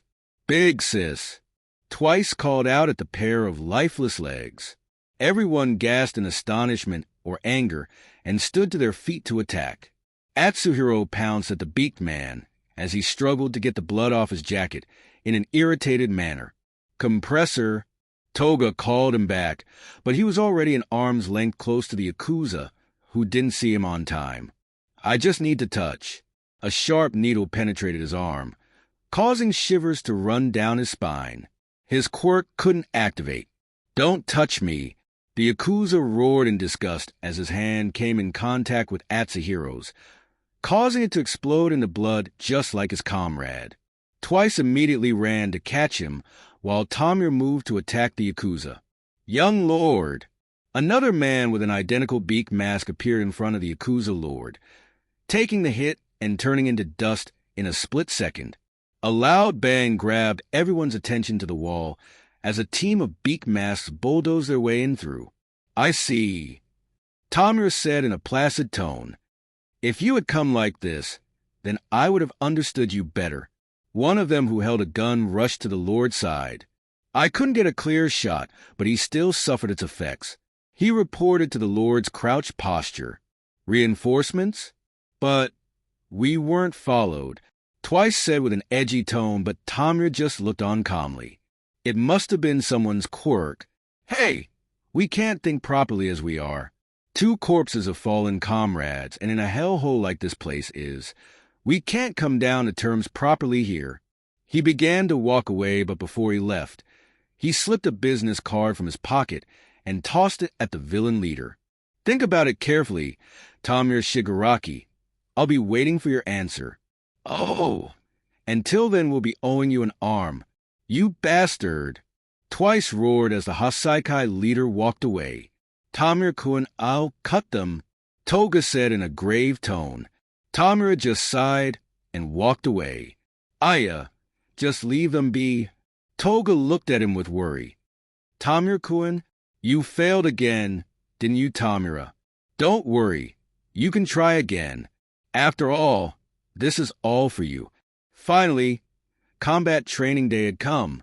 The students, dressed in their hero suits, were either conversing with others or training.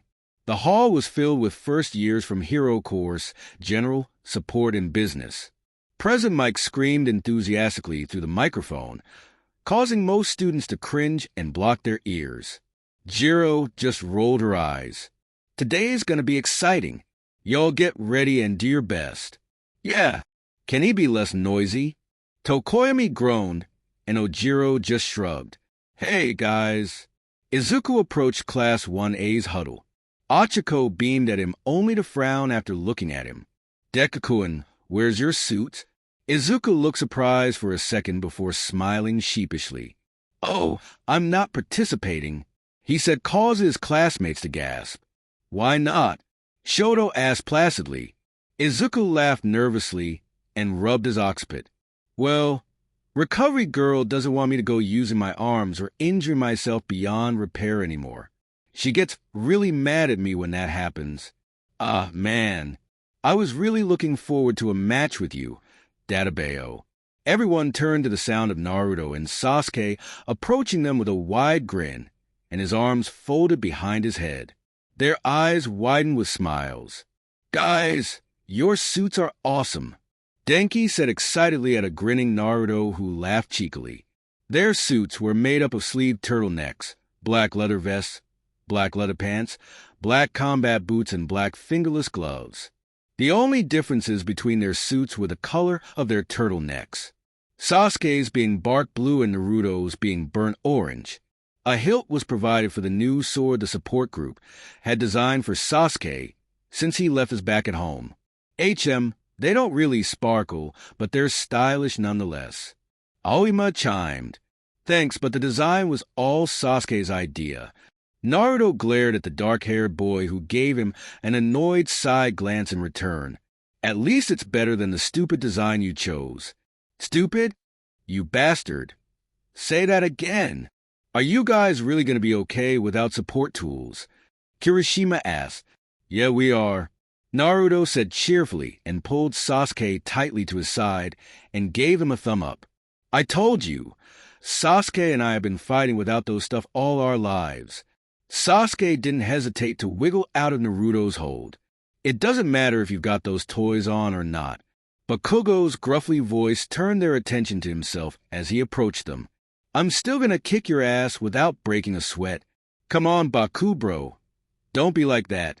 Kirishima tried pacifying his friend, but the explosive hero waved him off. "Blondie and Emo always act like they're better than everyone else, so I'm gonna put them in their place," he said, determination dripping in his words before turning to leave. Naruto grinned at him. "Hey, Bakugo." The blonde turned to him halfway and gave him his attention. "See you in the semifinals." He smirked. Bakugo scoffed and walked on. You better make it to the semifinals. Before the main combat training started, an elimination obstacle course was organized for the students. The race took out a lot of students while the skilled ones got through. Sasuke and Naruto got to the obstacle course like it was child's play. Both of them ended up at the finish line at the same time, which got them bickering who had finished first. All the first-year students filled the large arena for combat training. It buzzed with life, excitement, and the energy that reminded Izuku of the sports festival. He smiled at the good memories. Only the hero course class and general studies were allowed to post-participate. The rest classes were there to observe. For example, the support class could get new ideas for support tools through this medium. There were several matches that took place, each very thrilling and interesting. Class B seemed to have improved over time, as Kendo successfully took down Ojiro. Monoma came laughing maniacally at the Class A in their room. See that? We're gonna stomp you all down, even with your new classmates. I'm fine without those extras. Bakugo growled, causing the perverse boy to flinch as he slammed his fist on the table. Everyone watched as it toppled over. I'm going to kill each and every one of you extras with my power. Sasuke gazed at the aggressive boy with narrowed eyes. That was exactly what he had said during the Chunin exam 7 years ago. Well, not exactly everything he said, but it was close to that. He sighed. He'd never want to admit it, but maybe Naruto was right. Naruto, in the quarterfinals, faced a guy named Hitoshi Shinso. Deku had told him about his quirk. It would activate within you if you ever responded to him verbally. Naruto had tried comparing it to Sasuke's Sharingan Genjutsu, but found little similarities. One disturbing fact about the quirk was that it doesn't use chakra like Genjutsu does, and it would be hard for him to break out. He thanked Izuku profusely for his help, as they wished themselves good luck. The recently bulkier teen smiled wryly at Naruto before Cementos ordered the start of the match. I heard you're a good friend of Midoriya. Nice to meet you, he said placidly, almost causing Naruto to respond when he remembered Izuku's warning. Flashback, it was like my head was foggy. I couldn't see properly or even feel anything. Naruto hummed. So what broke you out of it? Izuku looked at his palm and clenched his fists. I can't explain it. I saw a vision that revitalized my being and gave me power. He paused and chuckled nervously. Sorry, I don't think that's going to help you. No worries, Naruto said in a calm tone. He then winked and drew out his hand for a fist bump as he grinned. I'll just do my best and be careful, Databeo. Izuku grinned as they fist bumped. Flashback, Yendi, he must know the secret to my quirk. Damn Midoriya. Hitoshi thought as he shook his head in amusement. It's no use. You're gonna talk anyway. Naruto made 3 shadow clones, and they all moved to attack. But Hiroshi seemed to have improved in martial arts as he dodged and defended against Naruto's clones using Aizawa's binding style of fighting, which surprised the students and answered the question of why he dressed like the Eraserhead. Naruto relentlessly brought him more, but he seemed to stand a good chance. While Shinso's improved ever since your last fight with him, Midoriya, Zero noted as they watched the TV screen. And Naruto-kun seems to be constantly on defense. Hagakure said in a worried tone, Why's Naruto holding back? That's not manly. Aijiro complained, already sitting on the edge of his seat. He's holding back for that boy's sake. Sasuke simply said as he watched the match with a bored gaze. Besides, Naruto's very unpredictable. He can do anything in a split second. Bakugo watched the match with a scowl on his face. You better win, Blondie, so I can fight you. He roared, attracting the attention of everyone in the room. The two held each other in a grapple lock. Hitoshi had killed off the last clone of Naruto and engaged him in a test of strength grapple. Naruto smirked and began pushing him down almost to his knees. Hitoshi was impressed at his strength, but suddenly started to lift it himself and push back at Naruto till they were even again. Sweat dribbled down their foreheads and they both smirked. What gives? You're hella strong. Naruto chuckled. His eyes suddenly had no iris and no particular focus. Class 1A gasp. No. Izuku jumped from his chair. He's got I'm. Denki cried. Oh no, Naruto. Naruto stood dazed on the arena. Hitoshi smirked as Naruto started to dumbly walk to the out-of-bound area. Everyone's heart beat in anticipation. Some had already looked away and given up. Once he catches you in his quirk, it's over. Really, Naruto, you're just gonna fail like this. Sasuke said to himself, if this is how it's gonna be, then I regret losing to you. Bakugo, who had been seating, jumped to his feet, ran toward the big screen, and screamed into it like Naruto was ever going to hear him. You blonde bastard. You better win this or else I'll kill you. Sasuke smirked a bit. No one wants you to lose, Naruto. So stop wasting our time and just win. As if hearing Sasuke, Naruto stopped just one step from failing. Hitoshi's breath hitched as he watched Naruto slowly turn and face him with a sardonic smile on his face. Wah! But how? Naruto suddenly disappeared in a puff of smoke and his jaw dropped. A clone! In a split second, Naruto came crashing out of the ground right below Hitoshi like he was buried and gave him a powerful uppercut. He then grabbed him by the legs while he was still airborne, whirled him around and tossed him out of bounds. The crowd cheered loudly. Class 1A lost their bearings as they screamed in joy. Izuku couldn't help but smile and shake his head in wonder. Bakugo started to laugh and cheered aggressively, while Shoto cracked a small smile. Sasuke smirked knowingly at Naruto on TV. The unpredictable ninja, indeed. Naruto walked towards Hitoshi and gave him a hand and helped him up. That was one hell of a match, Naruto said with a friendly smile. Hitoshi just laughed. What I want to know is how you broke out of my quirk. Well, I was never under your quirk. His eyes widened. How? Naruto laughed. Normally, my clones aren't that strong against attacks, so if your quirk worked on my clone, it would have disappeared. One of my quirks is transformation or shape-shifting. Deku did a good job at making a face impression with how he looked under your quirk, so I copied it. Hitoshi chuckled and shook his head in amazement. You're way craftier than Midoriya. They shook hands and cleared the field. The next match between Sasuke and Monoma ended very quickly. He tried stealing Sasuke's quirk and attempted to use it against him, but was dumbstruck when it didn't activate. He ended up being kicked to the ground with a sword at his throat. Try all you want, you can't activate my powers. Mike voiced his surprise rather loudly, but the students didn't mind this time. They too voiced out their surprise. It looks like we're facing each other in the semifinals, Uchiha, Shoto said to Sasuke as he walked into Class 1A's room. Oh, really? Sasuke turned to him. Then do your very best. I don't want to deal with the dope in the finals. An amused look ghosted Shoto's face as he watched Sasuke walk on. Bakugo easily won his own match as expected.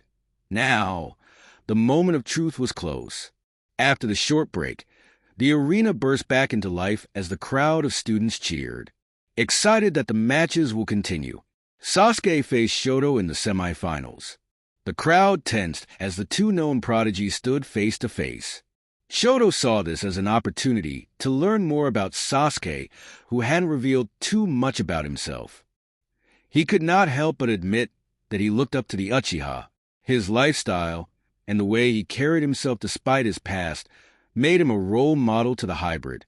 If he could make it, so could he. I'm honored to be fighting you right now. Same. It's been long since I fought an ice user. Sasuke said smugly. You once fought one? Yeah, a long time ago. He grimaced as the memory of needles impaling his body flashed before his eyes. It's not a fine thing to remember. Shoto tilted his head to the side in question. Fighting you will let me know how far I've come. The hybrid watched as Sasuke's visible eye changed to red, and his iris formed a wheel pattern. His breath hitched. Shoto, I'm not taking it easy on you, dear best. Shoto nodded briefly before Cemento started the match. First, Shoto created an avalanche of ice with him standing at the top of it. The Uchiha smirked. Now, this is what he was talking about. He activated the Chidori on his fist, concentrating his chakra to the point where the Chidori became a Raikiri. He jumped, pumping chakra in his feet as he split the avalanche. Shoto quickly jumped out of the way as he started to get excited. The electrical sword crackled in Sasuke's hand. Its blue essence reflected on the Uchiha's face. Icicles barged out of the ground towards Sasuke, who used his lightning cable to cut through and get close enough to the ice user. Judging from the way he fought, using long-distance attacks, Sasuke could assume that he wasn't really good at close combat. It was good to assume, but Sasuke will not let down his guard. As he neared the hybrid, about to assault him with a kick when Shoto, using ice, evaded the attack with great speed. Now behind him, Shoto saw this as a good chance to freeze him, but surprisingly, the Uchiha seemed to be way ahead of him, as he maneuvered mid-air and kicked down on Shoto, who was able to block in time and escape due to the ice shattering after the kick. How did he do that? Ochako asked in amazement. The way he just maneuvered while airborne. I mean, you can't just do that. There's gravity and all. Izuka pointed out, yeah, it's only Bakugo and Lita I know who can do that, and that's because they have boosts. Aijiro added, two prodigies up against each other. Ojiro said with a smile, this is an interesting match. The clash had put quite a distance between the two. Shoto had put up a wall so he won't fall while Sasuke focused chakra on focus under his feet, preventing him from moving any further. Shoto stood straight to his feet as he let out a breath of cold air. As expected, Sasuke would easily counter his blind spot attack. During his observation of the mysterious Uchiha, he had noticed that he only activated that special eye while fighting. So earlier, he had assumed that it helped make his attacks more effective, but later on, he found out that the eye did just more than that, making him form a new theory that to give some sort of foresight. He was able to block an attack from a blind spot with no effort, like he knew it was going to happen. And he decided to test his theory by luring Sasuke in and attacking from a blind spot to see his reaction, and his theory was beyond accurate with Sasuke's reaction. Sasuke had never fallen for his lure per se. He had rather attacked him as one who was foreseen. He didn't maneuver. He only moved that way because that was how he planned to move from the beginning. Sasuke knew Shoto was going to appear at a blind spot. As expected, having a winning chance against you is quite narrow for me. You're quite gutsy, Sasuke said coolly as he gazed at the hybrid with bored eyes. Taking all those chances just to prove your theory on my right eye, that was one dangerous move. I know. I was ready in case anything happened. Sasuke scoffed. Now that you know just that about my eye's ability, what are you going to do? Shoto's eyes narrowed. Did he say just that? You don't know even one of its weaknesses. So what do you intend to do? Shoto took in a breath before releasing chill air. Attacking you from a blind spot seems useless, so I guess the only way... He's going to use his left side. Wow, Sasuke is strong. Izuka muttered back in Class 1A's reserved room. Shoto's left side burst into flames, and Sasuke watched on with a smug look. He lifted his left arm and shot out a grand curtain of flames at him. The Uchiha smirked and used fireball jutsu to clash with it. His own flame, heavy enough to make a path of debris as it broke the ground. Their flames stayed at each other's hold for a while before it hit Sasuke. He couldn't see Shoto anymore, and he couldn't even sense any chakra. Come to think of it, he was never able to sense any chakra since he got here, which only means a kick from side threw him back and canceled out his flames. He rolled back a few feet, but managed to stay crouched. On his one hand and knee, he looked up sharply and in time to block Shoto's now frozen arm. Sasuke leaped back and viewed the boy's current state. His whole right side was frozen, and red shone through the whole left for his eye. Kind of looked like he had a Sharingan. Scoffing, Sasuke took an attack stance and stared evenly at the ice-hot boy.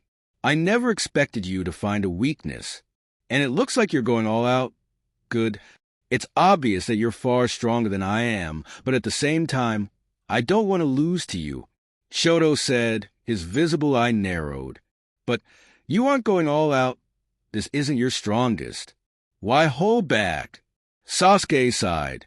Because if I were to use full force, you'd die.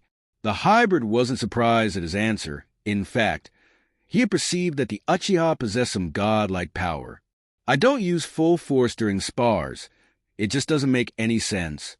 Sasuke finished up and drew out his sword. You ready?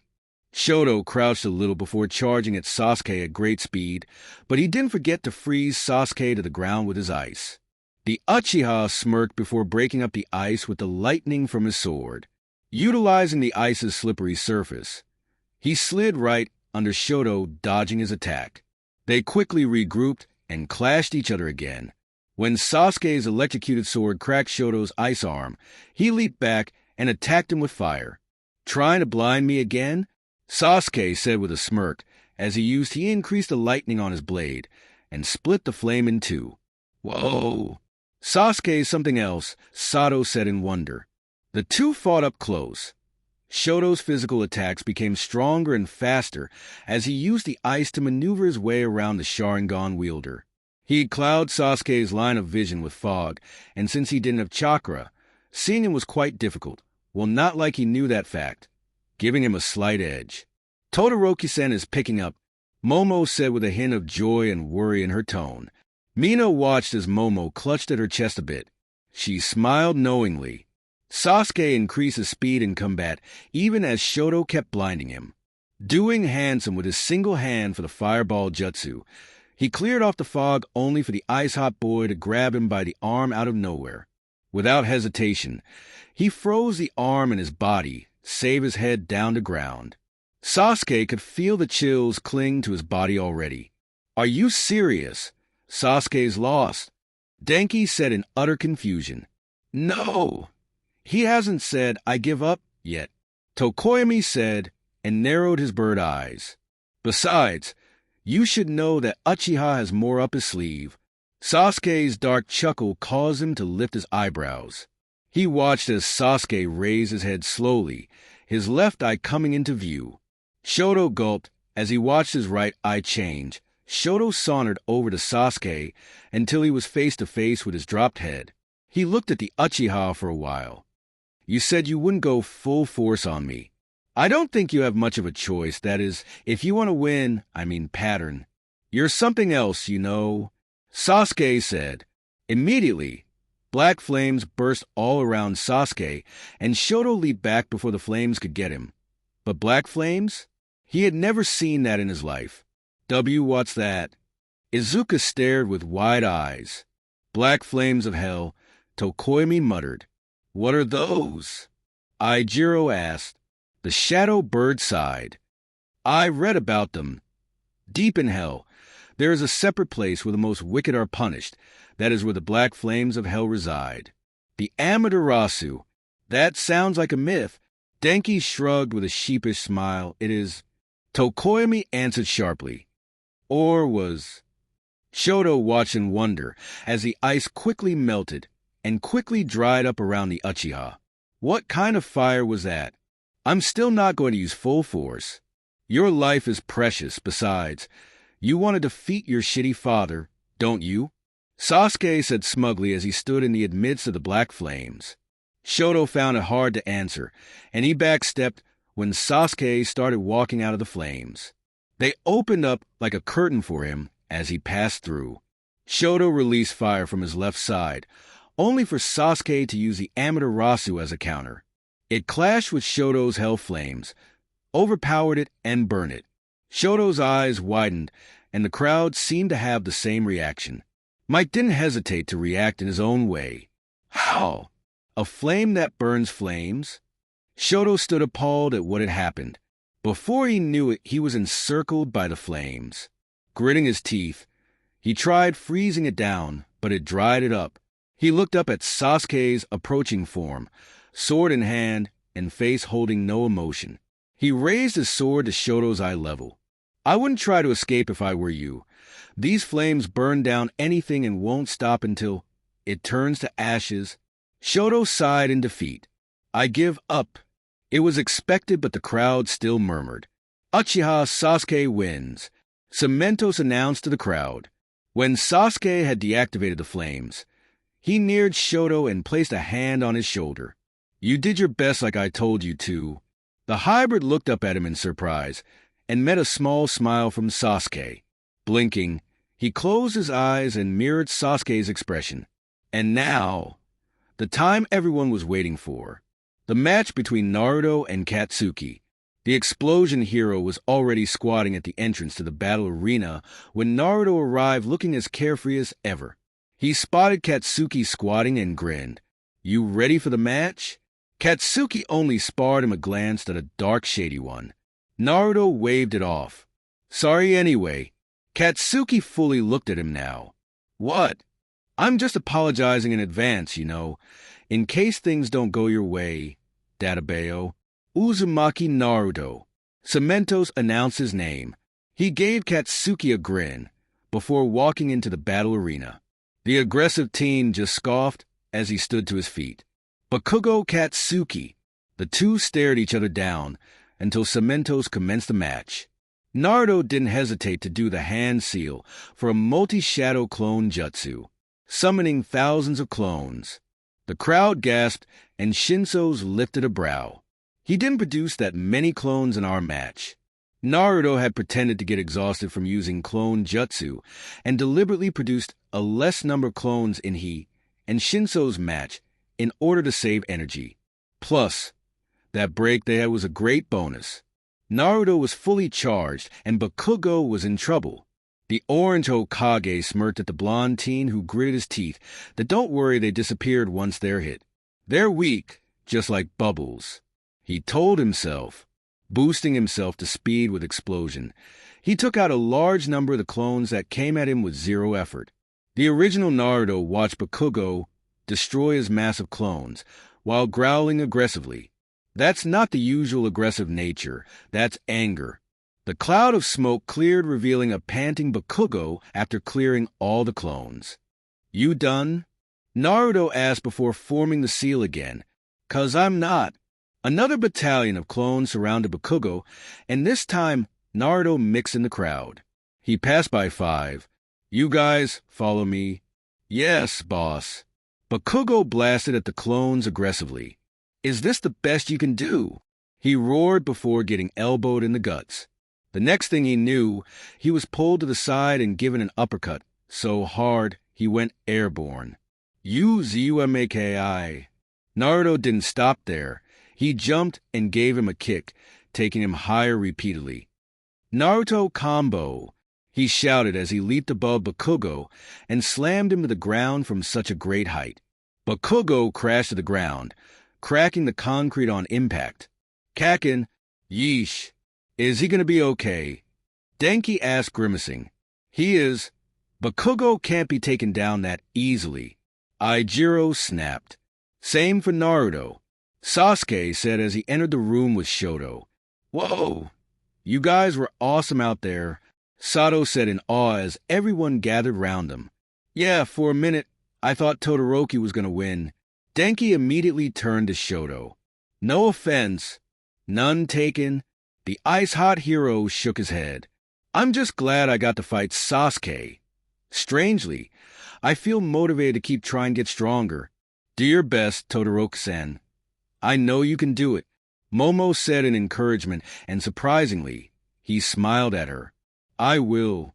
Naruto watched as Bakugo stood to his feet even after being pummeled down from 15 meters. He hummed, impressed at his stubbornness, putting his hands together. He was about to make clones when Bakugo stopped him. You bastard, you better not be making clones. I'll kill them all. He stood straight and glared at Naruto. His red eyes shone with his anger. Don't underestimate me, you bastard. Come at me with everything you've got. Everyone watched Naruto for his response. Since Sasuke had held back, it was only normal for Naruto to hold back too, right? Okay. Naruto shrugged, and the crowd gasped. Is Bakugo crazy? He's always been crazy, but I think he has a plan, Tokoyami said, tapping his beak. Naruto held a stunned expression for a little while before closing his eyes in a smile. Whatever you say. His eyelids changed from their normal tan to orange, and when he opened his eyes, they were the eyes of a toad, and no more his usual blue. Bakugo readied himself, positioning his hands behind him. Even though Naruto gave off an intimidating aura, he refused to show it. Blondie was going down. He boosted himself towards Naruto, and Naruto did same, with his arm aligned for a punch. He's fast. Bakugo smartly maneuvered out of the way in time before the punch came in contact with him.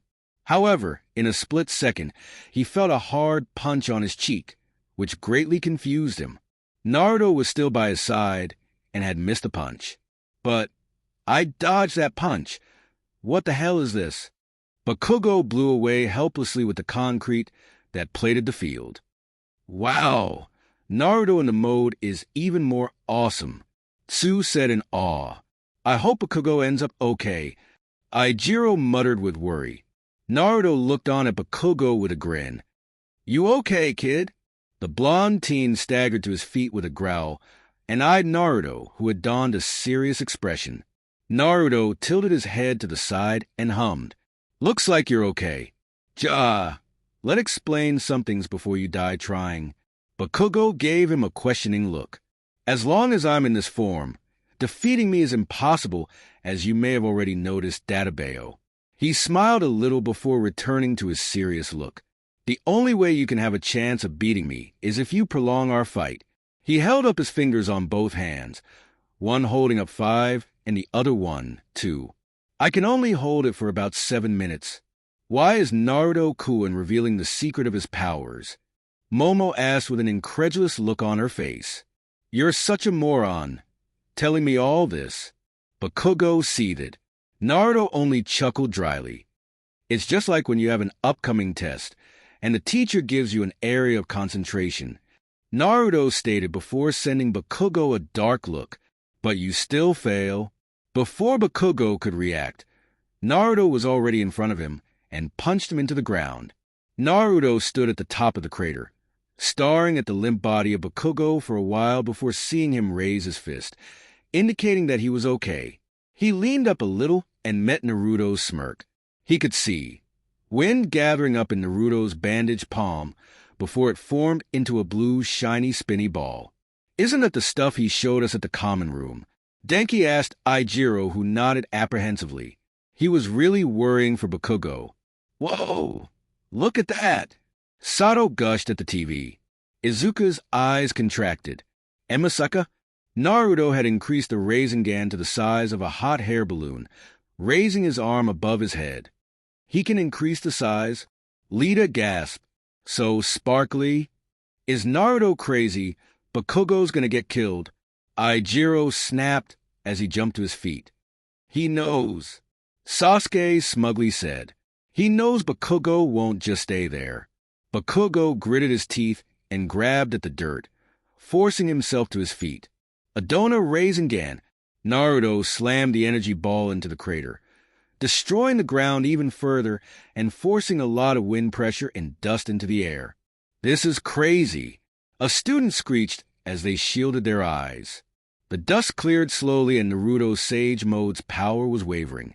He sighed. Bakugo didn't seem to have dodged that Rasengan. Guess he overestimated him. He was about to leave when he felt a hard punch in the gut. His eyes widened and his hand instinctively clutched at the arm of the assaulter. He could hear Bakugo's dark chuckle. You said to drag out the fight right. He panted, but a sadistic smile could be seen on his face once the dust cleared. He and Naruto locked eyes. Blue locked with red. Checkmate, he said hoarsely before laying a palm on Naruto's stomach and activating his explosive power on him. The explosion was a huge one, clouding the two from view for a few moments, only for it to clear up again and reveal that Naruto was still standing in position whilst clutching Kurama's hand. But something was different about him. There was a red aura bubbling all around his form and his head was bowed. Bakugo was shocked. He watched as Naruto slowly raised his head, revealing his now blood-red eyes. The explosion user's breath hitched as he stared at the slits in his eyes. He then headed a growl before being taken into another new environment. There he was, face to face with the scariest thing he had seen in his life. A mountain-sized demon fox with 9 tails. He watched the fox growl and bare its teeth at him as he stared with eyes identical to the one he saw on Naruto.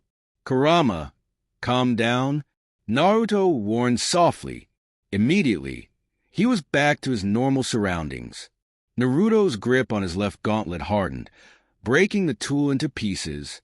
Bakugo, sharply back, stepped in fear before falling to the ground, cold sweat running down his forehead. He shuffled to his feet and stepped as far as he could from Naruto when he tried to help him. "Don't touch me, you monster!" Naruto's expression changed from worry to shock to grief to a grin. "You're not the first person to call me that, Databayo." Bakugo's eyes widened in surprise at Naruto's response. Just who is this guy? Panting for a while, Bakugo stared at Naruto, many things going through his mind as his opinion on the blonde started to change a bit. He looked away, stood up straight, and took the most logical decision. "I give up." The crowd, Class 1A and Present Mike gasped. "You heard me. I give up." Apart from the cuts and bruises and the black eye he sustained, Bakugo felt his heart sink, not because of what he had seen, even though that was as scary as hell, but just imagining what Naruto must have gone through all his life scared him. He walked out of the field. With his shoulders high, Naruto smiled. This guy and his pride. Cementos canceled the match between Naruto and Sasuke because the arena was now damaged beyond repair, and no one was more disappointed than Naruto. The rest of the day followed smoothly. At lunch, Izuku surprised Naruto with ramen. The blonde boy lost his bearings. With tears, he hugged Izuku and thanked him profusely before digging in. His pupils dilated as his mouth widened in a smile. "Delicious," he roared, attracting attention as he stood to his feet and punched the air. "Who made this?" "It's the school's cookin' pro hero lunch rush," Izuku said, jerking his thumb towards a man wearing a chef hat. His face was fully covered, and a pipe-like thing was connected around his mouth to his chest. Lunch Rush waved at him, and Naruto enthusiastically waved back. "He's good, but I can't say it's better than the ones at home." "Sorry." Naruto smiled apologetically. "No worries, I for one respect home food loyalty," Lita said as he adjusted his glasses. "By the way, Deku, do you want something?" The green-haired boy blushed and looked elsewhere. What do you mean, want something?" "I don't want anything." Naruto eyed him suspiciously. "Oh, really? I was just wondering why you'd get me ramen suddenly for no reason." "Okay, I wanted to do want something." "Gotcha." Naruto laughed. "But really, thanks for the food, and I wasn't thinking that. Just wanted to draw out information." "You're really good at that," Ochako commented, while Naruto shrugged in response. "Deku, let's train together tonight again." The green hero brightened. "I was just thinking the same thing." "Really, you guys?" Mina groaned. "You shouldn't have given him the ramen," Sasuke said quietly as he chewed on his rice balls. He was a little manageable to deal with. "Want some more soba?" Shoto asked, and Sasuke shrugged. "Sure." Chisaki, the young Yakuza, sat comfortably in his living room, playing with a small red cylindrical object between his fingers. "You finally made up your mind, haven't you?" he said without raising his head at the young villain head. Tamura sat without permission, throwing his legs on the table and crossing his arms behind his head as he leaned back. "I'm not here to agree to your terms, just so you know," he said in a stubborn tone. "I'm here to make my own terms." "Oh, I hate to admit it, but working together as a team should be the best solution to our problems." Chisaki raised a brow. "We are both the same," Tamura continued. "In our quirks, I mean. We both destroy anything once it comes in contact with our hands." He looked down at his palms as if in thought. "But yours carries a bit of difference. You can rejoin, fix whatever you've destroyed." He put down his hands and looked Chisaki in the eye. "Whereas I cannot." Silence hung between them for a few moments before Chisaki began to play with the object again. Teaming up? Not a bad idea. Though, at the end of it all, he stared evenly at Tamura. We will get to see who is the rightful leader. Tamura's lips tightened in a fine line before turning into a smirk. I accept your challenge. Besides, a leader can't be called one if he hasn't faced any challenges. I'm glad you understand. He put the object on the table for Tamura to see. What's that? He tilted his head. The key to the plan. That night, Class 1A relaxed and conversed at the common room. Shoto and Sasuke sat on the roof eating soba and tomatoes, and Bakugo laid on his bed in his room, reflecting on everything that happened between he and Naruto. He raised his hand to his face, the hand that had somehow connected him to Naruto's demon, and just stared at it in thought. Deku and Naruto met later that night as planned. Deku, yo! Naruto said in a cheery tone as he approached Izuku with a bottle of water, while slurping up some cup ramen. Izuku raised a green brow in amusement. Ramen again? I can eat it for breakfast, lunch, and dinner, he said passionately. Half of my body is made of ramen, Databeo. Izuku couldn't help but laugh before he sat down on the grass. Naruto joined him, slurping down the last of the noodles in the cup. Sighing in satisfaction, he set the bottled water and cup aside before looking over at Izuku, who seemed to be lost in thought. Naruto then remembered that Izuku had wanted to ask him of something. He pondered on it a bit. He probably wants to ask what happened during the match with Katsuki. He sighed. Oi, Deku! Izuku turned to meet Naruto's stare, and he silently wondered how such a frequent cheery face could turn as serious as it is now. You wanted to ask me something, right? Yeah. He looked down at his feet. So, Naruto pressed, giving Izuku the go-ahead. I don't mean to probe, but during your match with Kakin, I knew it. He saw something within you and got scared. I've known you for quite some time, and I've seen your power, but I've noticed that you're not alone, like there's another presence within you. Also, it's like you talk to yourself sometimes, kind of like me, but it's like you're actually talking to someone. Naruto gulped. He should have been extra careful around Izuku, knowing how observant he could be. Kakin rarely gets scared, he continued, so what he saw must have been undescribably terrifying. He looked up at Naruto. Please tell me what he saw. I can't understand why he'd call you a monster. Naruto now looked very conflicted, and Izuku immediately apologized. No, it's fine. I knew it'd spill out one day. He shook his head at Izuku's apology and looked up at the night sky with a smile. You know, I'm not sad about it anymore, but I can't lie to myself. It hurts remembering back then, when it was all tough around me. I just have to seal it up with a smile. Databeo. Naruto looked at the young rising hero with a grin before switching back to a serious expression when he looked back at the sky. I just want you to promise me this. Izuku gave Naruto his full attention. Don't tell anyone else. Katsuki knows, but I'm sure he'd keep that to himself. He looked back at Izuku now. He touched his belly before grabbing a fistful of his shirt. Sealed inside me is a legendary nine-tailed beast. He slowly raised his shirt while Izuku stared in a nervous anticipation. His eyes widened at the large spiral seal imprinted on Naruto's abdominal region. The Nine Tails. He'd read about it in the mythical history books at the school library. For Naruto to have the actual thing within him made him question reality. He couldn't believe his ears. Just what was that? Who was Naruto? His name is Kurama. He dropped his shirt and looked up at the stars as he spoke. What I'm about to tell you is a story of how my tough journey as a Jinchuriki started. The air between both boys became tense as they sat there under the night sky. Naruto exhaled and began. On the day I was born, an evil person tried to destroy the village. He took the 9 tails from my mother, who was a former Jinchuriki. He knew that the seal that restrains the Kyuubi weakens during childbirth. So he attacked the moment my mother gave birth to me. He gave Izuku a knowing look. Extracting a tailed beast from a Jinchuriki takes out a lot of life force, so... After extraction, the Jinchuriki, Izuku chimed in and then gulped. Dies.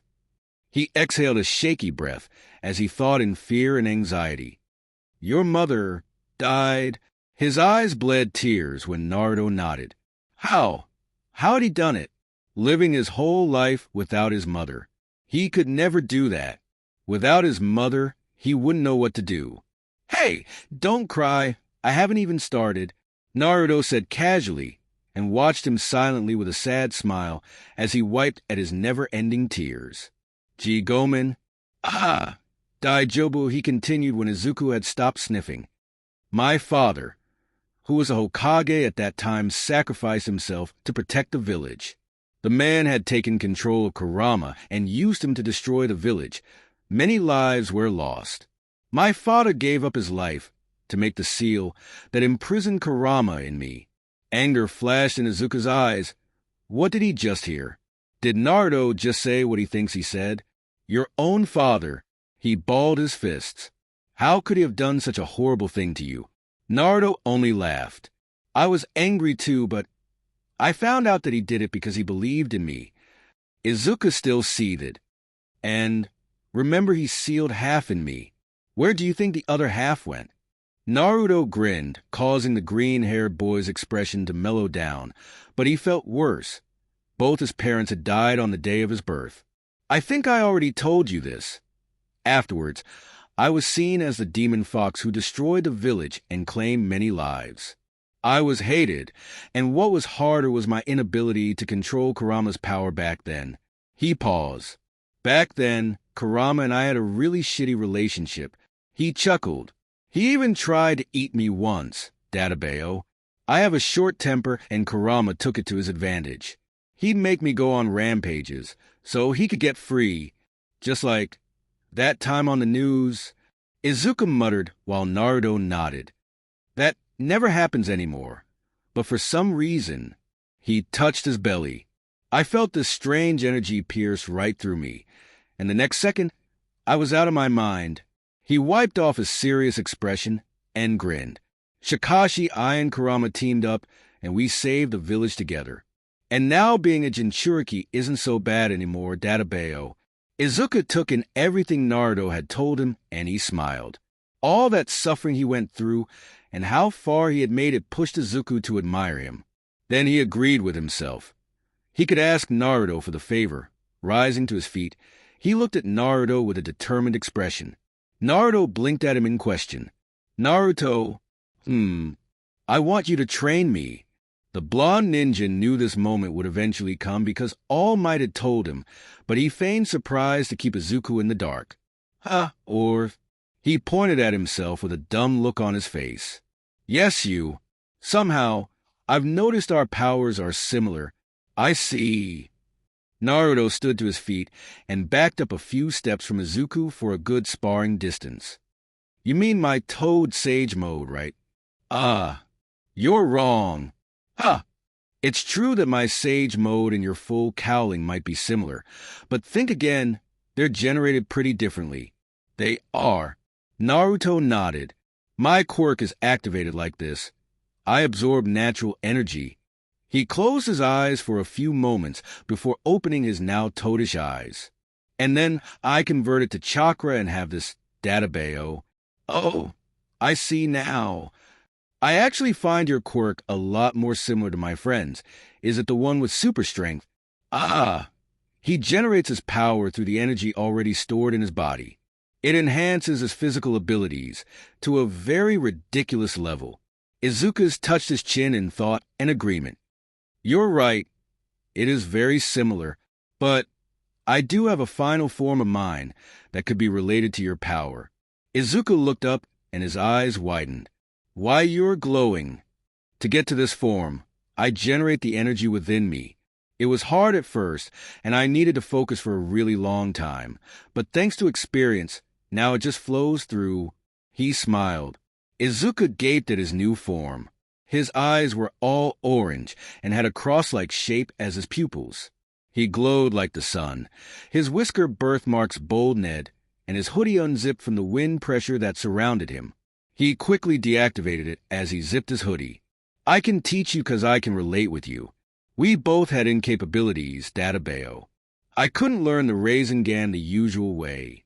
He took out his bandaged arm and made a Rasengan. I couldn't make this Rasengan at all before.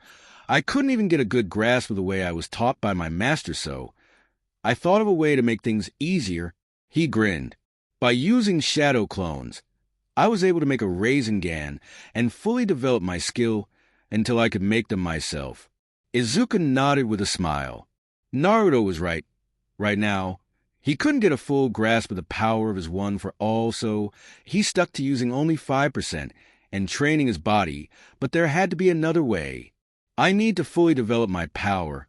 My body's still too weak, and I can't really control it. Oh, you want to use your powers in a way. You won't get hurt, huh? Naruto, too, put his hand on his chin. Then he frowned and hummed as he crossed his arms. Izuku gazed at him confusedly. Naruto-kun, when practicing my Rasengan, one of the steps was like, wham, bam. He enclosed his hands together in cuss forms before spreading his arms, gesticulating an explosion.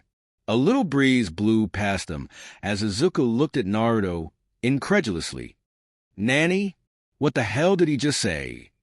Hey, I was kidding, Naruto said, holding his belly as he laughed, while Izuku gaped at him. Look, what I'm saying is, try concentrating your powers at your most comfortable, and then release it to the highest you can with a big bang at the last moment. Oh yeah, if I use 5% while fighting, I can release 20% at the very last moment of my attack and deliver a better finishing blow. Yeah, there you go. You're so smart. Naruto winked and gave him a thumbs up. Izuku blushed in embarrassment at his bad habit and laughed a little. He took a stance, inhaled and exhaled before activating one for all at 5%. Naruto watched on as wind pressure from Izuku's activation tousled up his hair. Izuku calmed himself with his eyes closed, surged the energy through his whole body. He lifted his finger and went for a Delaware smash. Its power was amazing, uprooting trees in the direction of his attack. Naruto smiled, but then he turned sharply to his left. Something had caught his interest, and he wanted to go sought it when a sound from Izuku called him back. The green-haired hero hissed in pain as he held his wrist and tried not to move his injured finger. Naruto grimaced. Ouch! He walked towards Izuku with a smile before taking a hold of his injured hand. Looks like you still have horrible energy control, he commented as red bubbly chakra seeped out of his own hand to Izuku and wrapped round his fingers. Izuku's eyes widened when he couldn't feel any pain anymore. Instead, he felt relief. He flexed his fingers when Naruto released it. They didn't hurt anymore, and they were healed. You have healing powers. Naruto shook his head. Not really me. That was Kurama. Wow! I'd thank him if I could see him. Naruto chuckled and looked behind him again, a look of suspicion etched on his face. Naruto, we should go. He returned back to a bright smile, but his response had caused Izuku to frown. But why? I want more ramen, Databeo. Izuku blanched before animatedly complaining to Naruto while he crossed his arms with a stubborn look on his face. You just had one 30 minutes ago. I have more stashed in my room. Huh, how come? I made friends with Lunch Rush, and he was happy to give me a full fridge of M. He grinned with a thumb up. Izuku shook his head in amusement and burst out laughing after remembering Naruto's earlier statement. Truly, half of him was ramen. Come on, Deku. We should really head back. It's getting cold. He slung his arms around Izuku's shoulders as they both walked into the dorm together. Naruto took one last look back. Okay, I swear I saw someone there. I see. So that's your plan? Shigaraki said as he rubbed his chin, looking at the young leader through the hand planted on his face. It's great, but it does have risks. No great step in life is taken without risks. No great step in life is taken without risks. I know. Even I wouldn't be into this with you if it didn't have any risks behind it. His eyes narrowed as his face twisted in a wry smile. I just love the thrill. Then this should be easy for us. Shigaraki hummed before laying back in a more relaxed position. When are you going to tell me that you're secretly cultivating human cells to make that pill? Chisaki merely looked up at Shigaraki with an aloof expression. What does it matter? It's the quirk. It seems powerful, even comparable to my master's and rather interesting. Chisaki eyed him, suspiciously behind a bored look. I'm going to retire to my room now. You can leave. He recoiled and made to leave. It was obvious he didn't want to talk more on the subject. Tamir Shigaraki, however, did not seem to get the message or simply refused to. Oi! You don't tell me when I have to leave. Shigaraki huffed and watched the beak-masked man rise to his feet. He walked toward the hallway and stopped. With his back turned, he scoffed. I'm just simply acting as a leader. He turned his head to the side. The rightful leader. Shigaraki clenched his fist as Chisaki disappeared down the hall. Yeah, right. Rightful leader, my ass. We'll see the winner at the end of this contest. He smiled sardonically. We'll see. At 3 a.m. in the morning, everyone was still sound asleep. Naruto especially was so deep asleep, snoring so loudly that Sasuke next door could probably hear him. He was splayed out carelessly on his bed, a cup of unfinished ramen barely hanging on the tip of his finger, about to drop to the front door and join the other messy pile. He scratched at his belly and opened his mouth as he sighed and rolled over, avoiding a fall from the bed, dropping the cup to the floor. Soon his eyes snapped open and he literally jumped off his bed, now on full alert. All he saw was thin air. He scratched the back of his neck as he began to wonder what had made the small noise when his eyes moved over to his window. And this time he was shocked. There at his window, waving with a sheepish smile, was Toshinori, the legendary All Might and former #1 hero. How he got up a 3-story building all the way to his window, he didn't know, but he needed to get him inside fast. Below the window, there was a slab, and he knew it was too thin for someone to just stand on it. Oi, Gigi. He helped him in and shut the window quietly before turning back to face him, a frown on his face. You should be careful. How were you even standing there? Toshinori then stood at the very tip-top of his dress, shoes, making Naruto tilt his head at him in amusement. I'm taking yoga classes. Naruto snickered. An image of Toshinori in spandex suit doing sun salutations threw him off. If not that it was late, he would have laughed boisterously. They took a seat on Naruto's bed and talked. Hey, Gigi, don't you see Deku anymore? I do. I went to see him before I came here. He seems in a more confident mood now. Arigato. The blonde boy just raised a brow in amusement. Why were you thanking me? I was just hanging out with him. All Might chuckled. I don't know if you've noticed or not, but both you and Uchiha Shonen's actions are starting to influence the students a little. Before, they questioned their strengths and doubted ever becoming heroes, but ever since you both came, they seem motivated to take on the provisional exams today. You're really observant, old man. I barely noticed. Young Midoriya is already starting to look up to you. Really? You haven't noticed? He chuckled and stared ahead of them. My wish is for this generation to surpass even me, as I am going to soon fade away from this world. Yeah, you bet. Denki's going to outshine you. Toshinori smiled at the young man. He had trusted him better than anyone else had when he first arrived, and he was happy for the decision he had made. His trust for him had skyrocketed when he healed all the heroes that were still alive from his attack. He cried after seeing their state and begged to help them.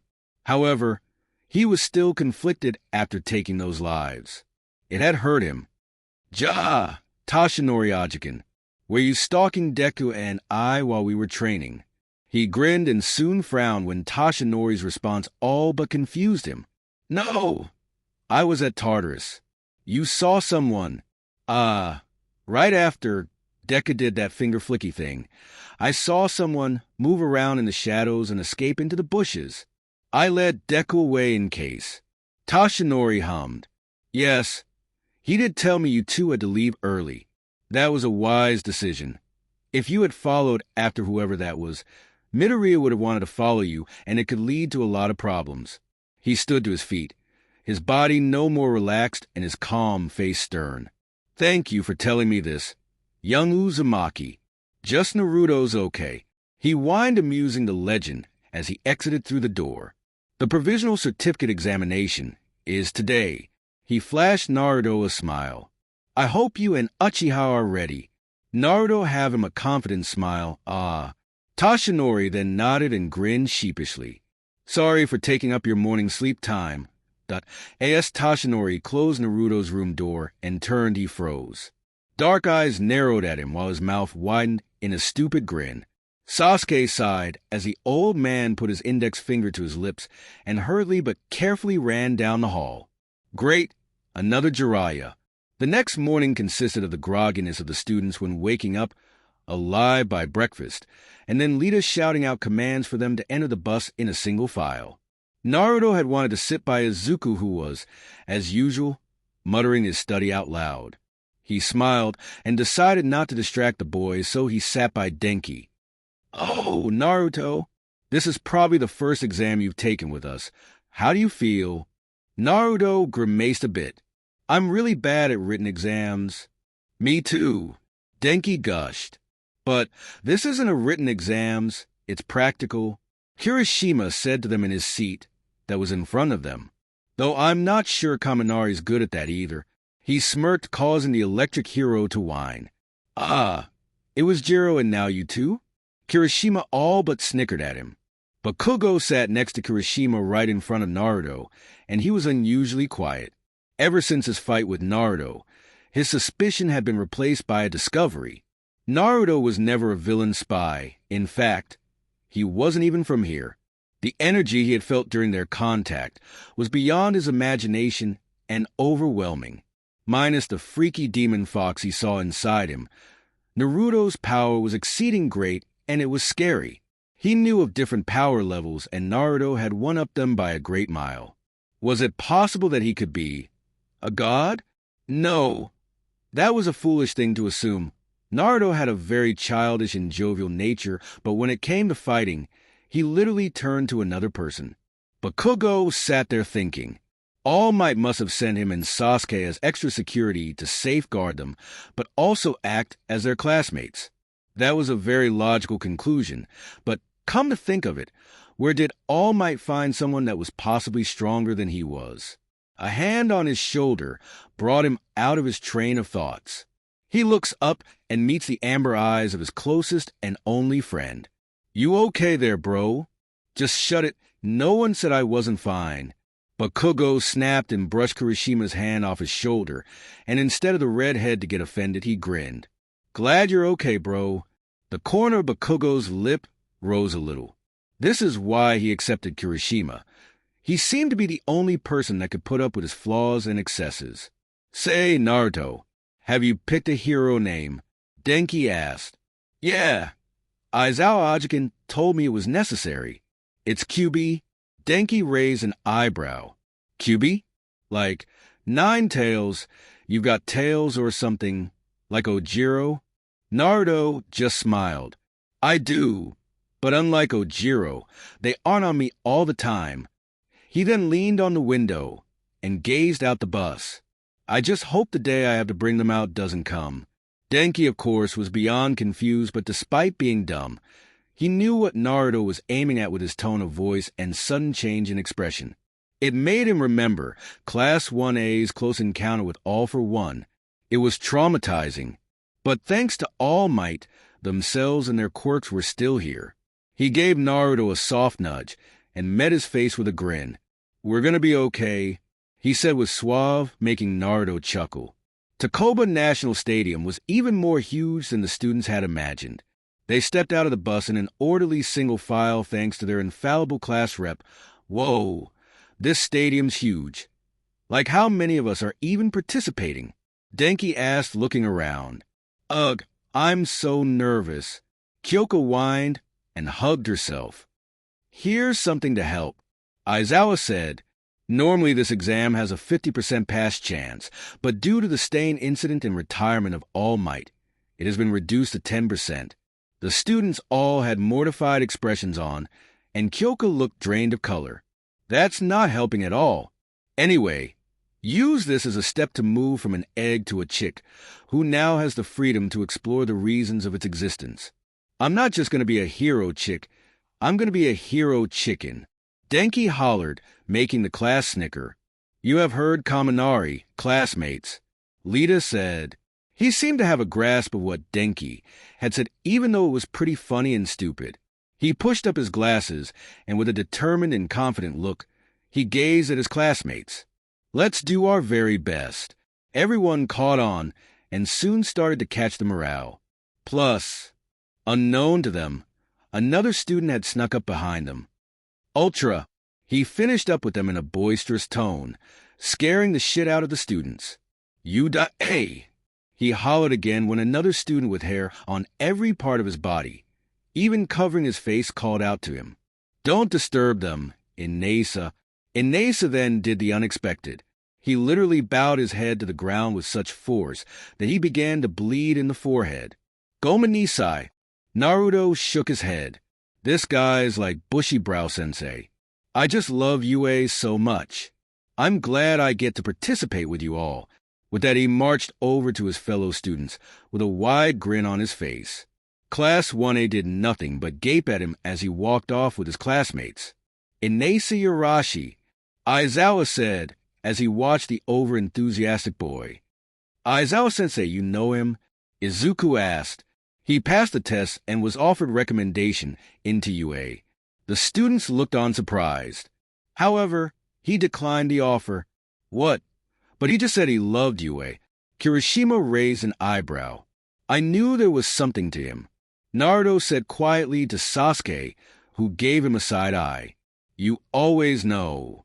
Besides, I could tell from his behavior that he's very passionate about this hero stuff. Emicham, Eraser, a jovial feminine voice called in a surprised tone. Aizawa's expression immediately drooped at the sound of her voice. Izuku's eyes widened. That's Ms. Joke, he gushed. Her quirk makes surrounding villains laugh. All her fights are crazy. Let's get married, she said, attracting a straight no from Aizawa, resulting in her bursting in laughter. Mina looked on at them with lovesick eyes. I love how you're so easy to mess with, Eraser. She laughed. Ms. Joke, are you and Aizawa-sensei close? Mina asked. Our agencies were close, and as we worked together, her expression softened and she blushed. Our romantic feelings for each other blossomed, and dash they didn't. Aizawa cut in, and she burst out laughing. The students looked on confused of whatever kind of chemistry they might have. It's UA. They turned towards voices of students alighting a bus. Those are my students, Eraser. Treat them well. Ms. Joke said in a reserved tone this time. A boy with dark spiky hair, dark eyes and cute face rushed towards them and shook their hands. I'm so honored to meet you all. You were truly amazing at the sports festival. I look forward to learning more from you. He gave them a dazzling smile. I'm Shindo-yo, by the way. He's so cheery. Ciro noted. He must be one of those passionate pretty boys. Sato added. Yo looked ahead and spotted Bakugo standing with an aloof expression. He didn't hesitate to approach him. Bakugo Katsuki, the winner of the U.S. Sports Festival. He stretched out his hand politely for a handshake. I look forward to learning from you, too. All Bakugo did was scowl and swat Yo's hand away. Quit trying to pretend it's annoying. He growled, eliciting a hidden sinister smile from Yo. You're Todoroki. A girl gushed and skipped over to Shoto. You were so cool at the sports festival, Todoroki-san. Can I have your autograph? Tatami, stop being a fangirl. A guy with long hair cautioned her in a bored tone. You can have mine, Mineta said slyly, but she didn't seem to give him the attention. Later, after everyone had changed into their hero suits, Izuku and Naruto walked into a hall that everyone was asked to meet at. Izuku's eyes widened at the amount of students from different schools gathered there. The place was so cramped. Geez, there has to be like 1,000 people here, Denki said as he walked in with Bakugo and Aijiro, joining Naruto and Izuku. They really want their pro licenses as much as you guys do, you know. You need to up your game and do the best you can to pass. Naruto said with a calm expression, like he'd been there and done that. Do you have any experience on this? Tokoyami was suddenly at their side as well. Ah, back home, we have our own academy, and the systems are a little like this. There are always a lot of students participating, and sometimes you compete against your classmates.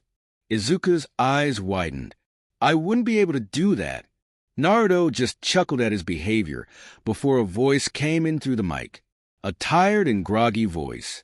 All the students looked up at the podium to see a man of average height, messy bleach blonde hair and dark eyes above a very pointed nose, wearing a black suit. The students noticed his eye bags and had a few ideas. All might not be too well. Hello, I am Yakuma Mera from the Public Safety Commission, and I will be moderating the examinations today, but I'm so tired and sleepy. I need sleep ASAP. His voice cracked at the last sentence, and his head fell into his hand that was propped up on the podium. Everyone's sweat dropped. He's not really hiding the fact that he's tired, Izuku said with a nervous smile. As most of you have heard, he began. This examination that once had a 50% pass chance has been reduced to 10%, and that is as a result of the Stain incident and the retirement of our beloved hero, All Might. The Stain incident has brought about a lot of criticism against the heroes of today, that they only see the saving of lives and property as a venture towards wealth. So it is our job and duty as the Public Health Commission to produce heroes that carry on the same will and mindset as All Might did.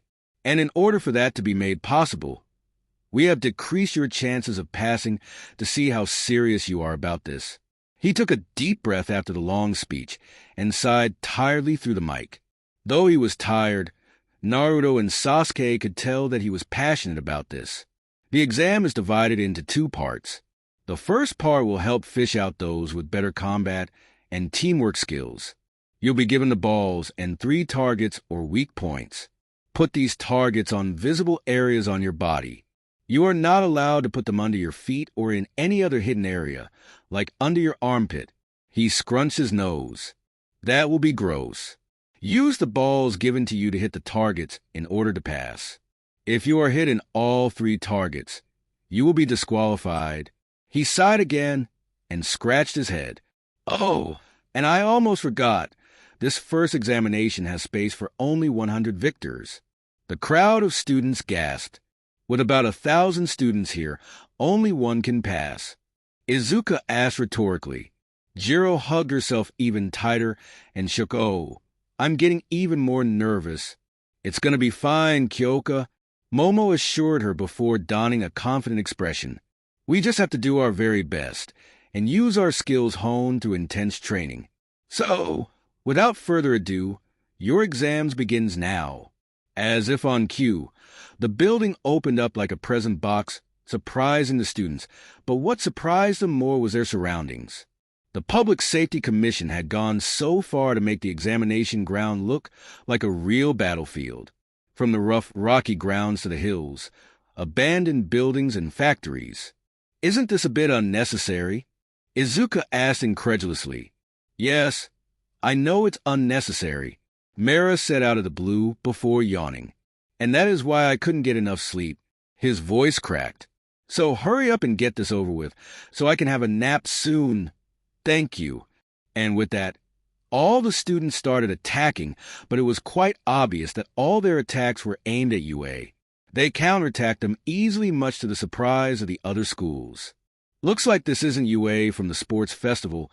They must have improved. We should have known. Yo smirked. Class 1A huddled together. Deku, you got a plan? Naruto asked, having full trust in Izuku's analytic abilities and strategic skill. It is the same he'd do if he was with Shikamaru or Kakashi.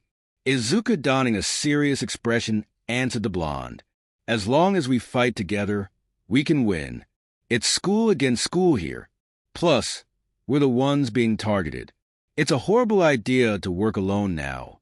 Suddenly, the earth beneath them shook violently. Class 1A looked ahead to CEO, his palms planted on the ground and the sinister smile from earlier stretched on his face. Bakugo growled. I knew it. The earthquake he caused forced the Class 1A apart. They were now separated. The sneaky bastard knew their plan. It was left with Izuku, Hachiko, Naruto, Shoto, Bakugo, Sasuke. Aijiro and Denki. Bakugo growled and ran ahead, though Izuku beckoned on him to stick with them. He rejected, saying he'd be fine on his own. Denki and Aijiro followed after him. Naruto held Izuku back, assuring him that Bakugo could take care of himself as long as his friends are with him. Shoto also left too, saying his quirk doesn't work well with groups. Izuku felt a little downcast until he saw Naruto weave a familiar sign. That's the sign he uses to make clone of himself. Don't worry, Deku. I'll stay with you and watch over your friends at the same time, Databeo, he said with a grin, and then shadow clones appeared right behind him and leaped away in search of his classmates. Sasuke, you go keep an eye on Shoto. I don't think he'd handle a bunch of kids who know a lot about his quirk alone. The Uchiha nodded and ran off in a flash of blue lightning. Naruto then looked down at Izuku and Hachiko. "'Kay, guys, let's get Thanks for watching part 1 of What If Naruto and Sasuke Teleport in My Hero Academia Part 1. If you enjoyed this video, don't forget to like, comment, and subscribe to Animet23 for more exciting What If Scenario and anime content. Hit the notification bell icon so you never miss an update. See you in the next video.